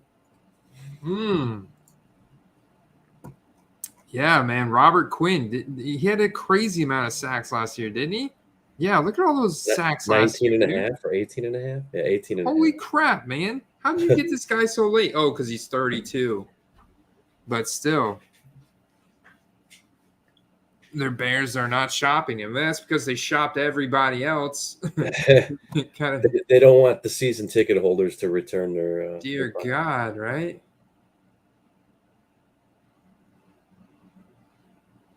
Going McKinnon. Going Minshew. I got him. I got the Mississippi mustache, Derek. Is that your taxi squad player? You can't put Minshew on this taxi squad. He's only rookies. Oh, right on. Minshew is stashed on the bench until he gets his time to shine. But he's a great, he's the one handcuff to my Jalen Hurts pick that I made in the second round. I'm locked and loaded, baby, at quarterback. See, now I just totally freed up. Daniel Jones, going to trade him. Get old Bailey Zappi for the taxi squad.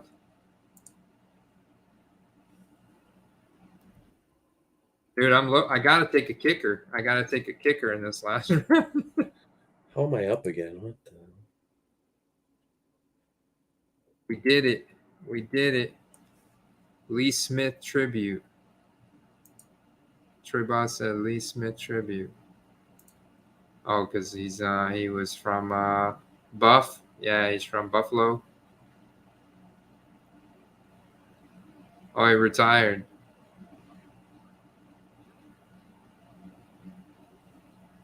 Most of his career with Buffalo. You're a good man, Troy. Good man.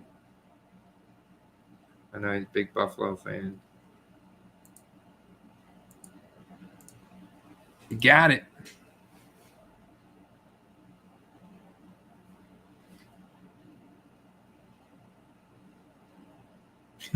I love these little rules that Derek lives by. His little optimization rules. I gotta trust a man who plays in 101 high stakes dynasty leagues. I used to do that as well, and then our league commissioner said that you have to draft the kicker, and actually a lot of leagues now, like ESPN, actually forced you to draft a kicker. They don't force you to draft a kicker here in this league, but my roster is going to be locked down until I do. I'm going to have to put 3 guys in taxi squad, and I'm going to have to put somebody in a.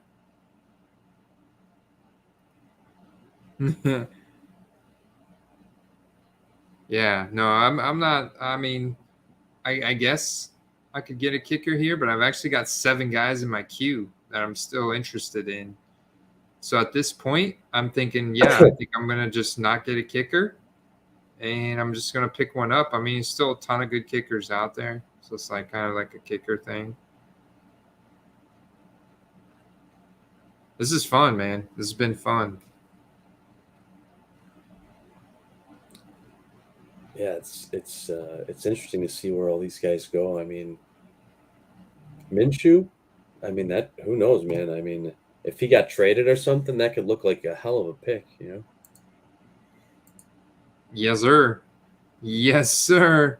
That's what it's all about. And with the Superflex format, I just, if something does happen with them, I've got a very valuable asset. And that's kind of like why we invest in Minshew in the card market, And I'm not that I'm like big on Brissett, but I mean, there's a realistic chance he plays the whole season or half the season at QB. So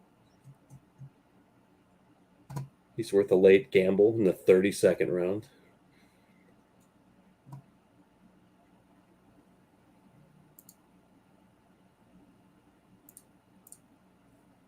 Yep, I see that. I think Brissett is probably going to start the season, man.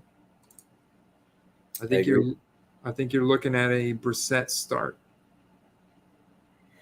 I'm shining up my optic hollows and autos and all the other rated rookies of his that I got. They're gonna be in demand pretty soon here.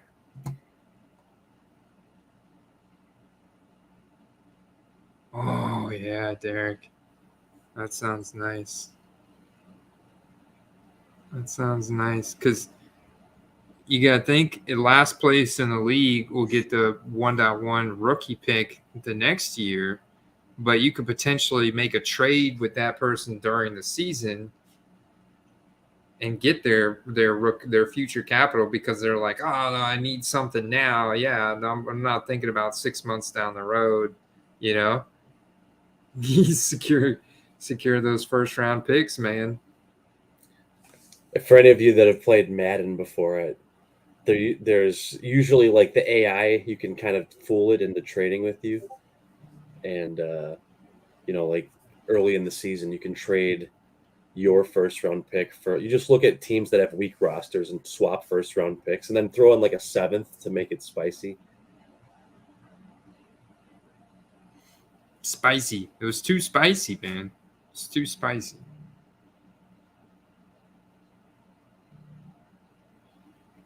All right. We're about to wrap this thing up.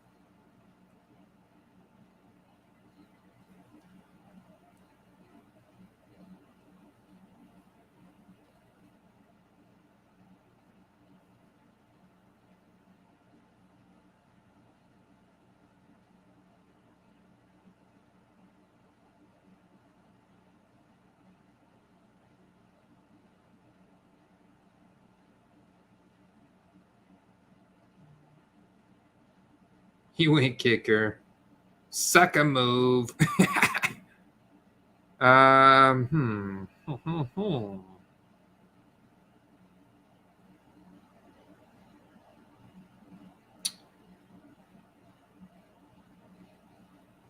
Give me Corey Davis, Zay Jones.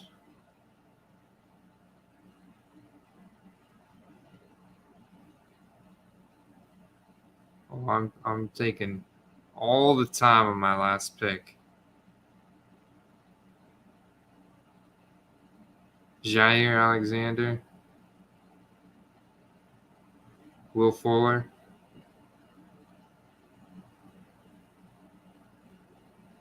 Let's take Corey Davis. The draft has ended.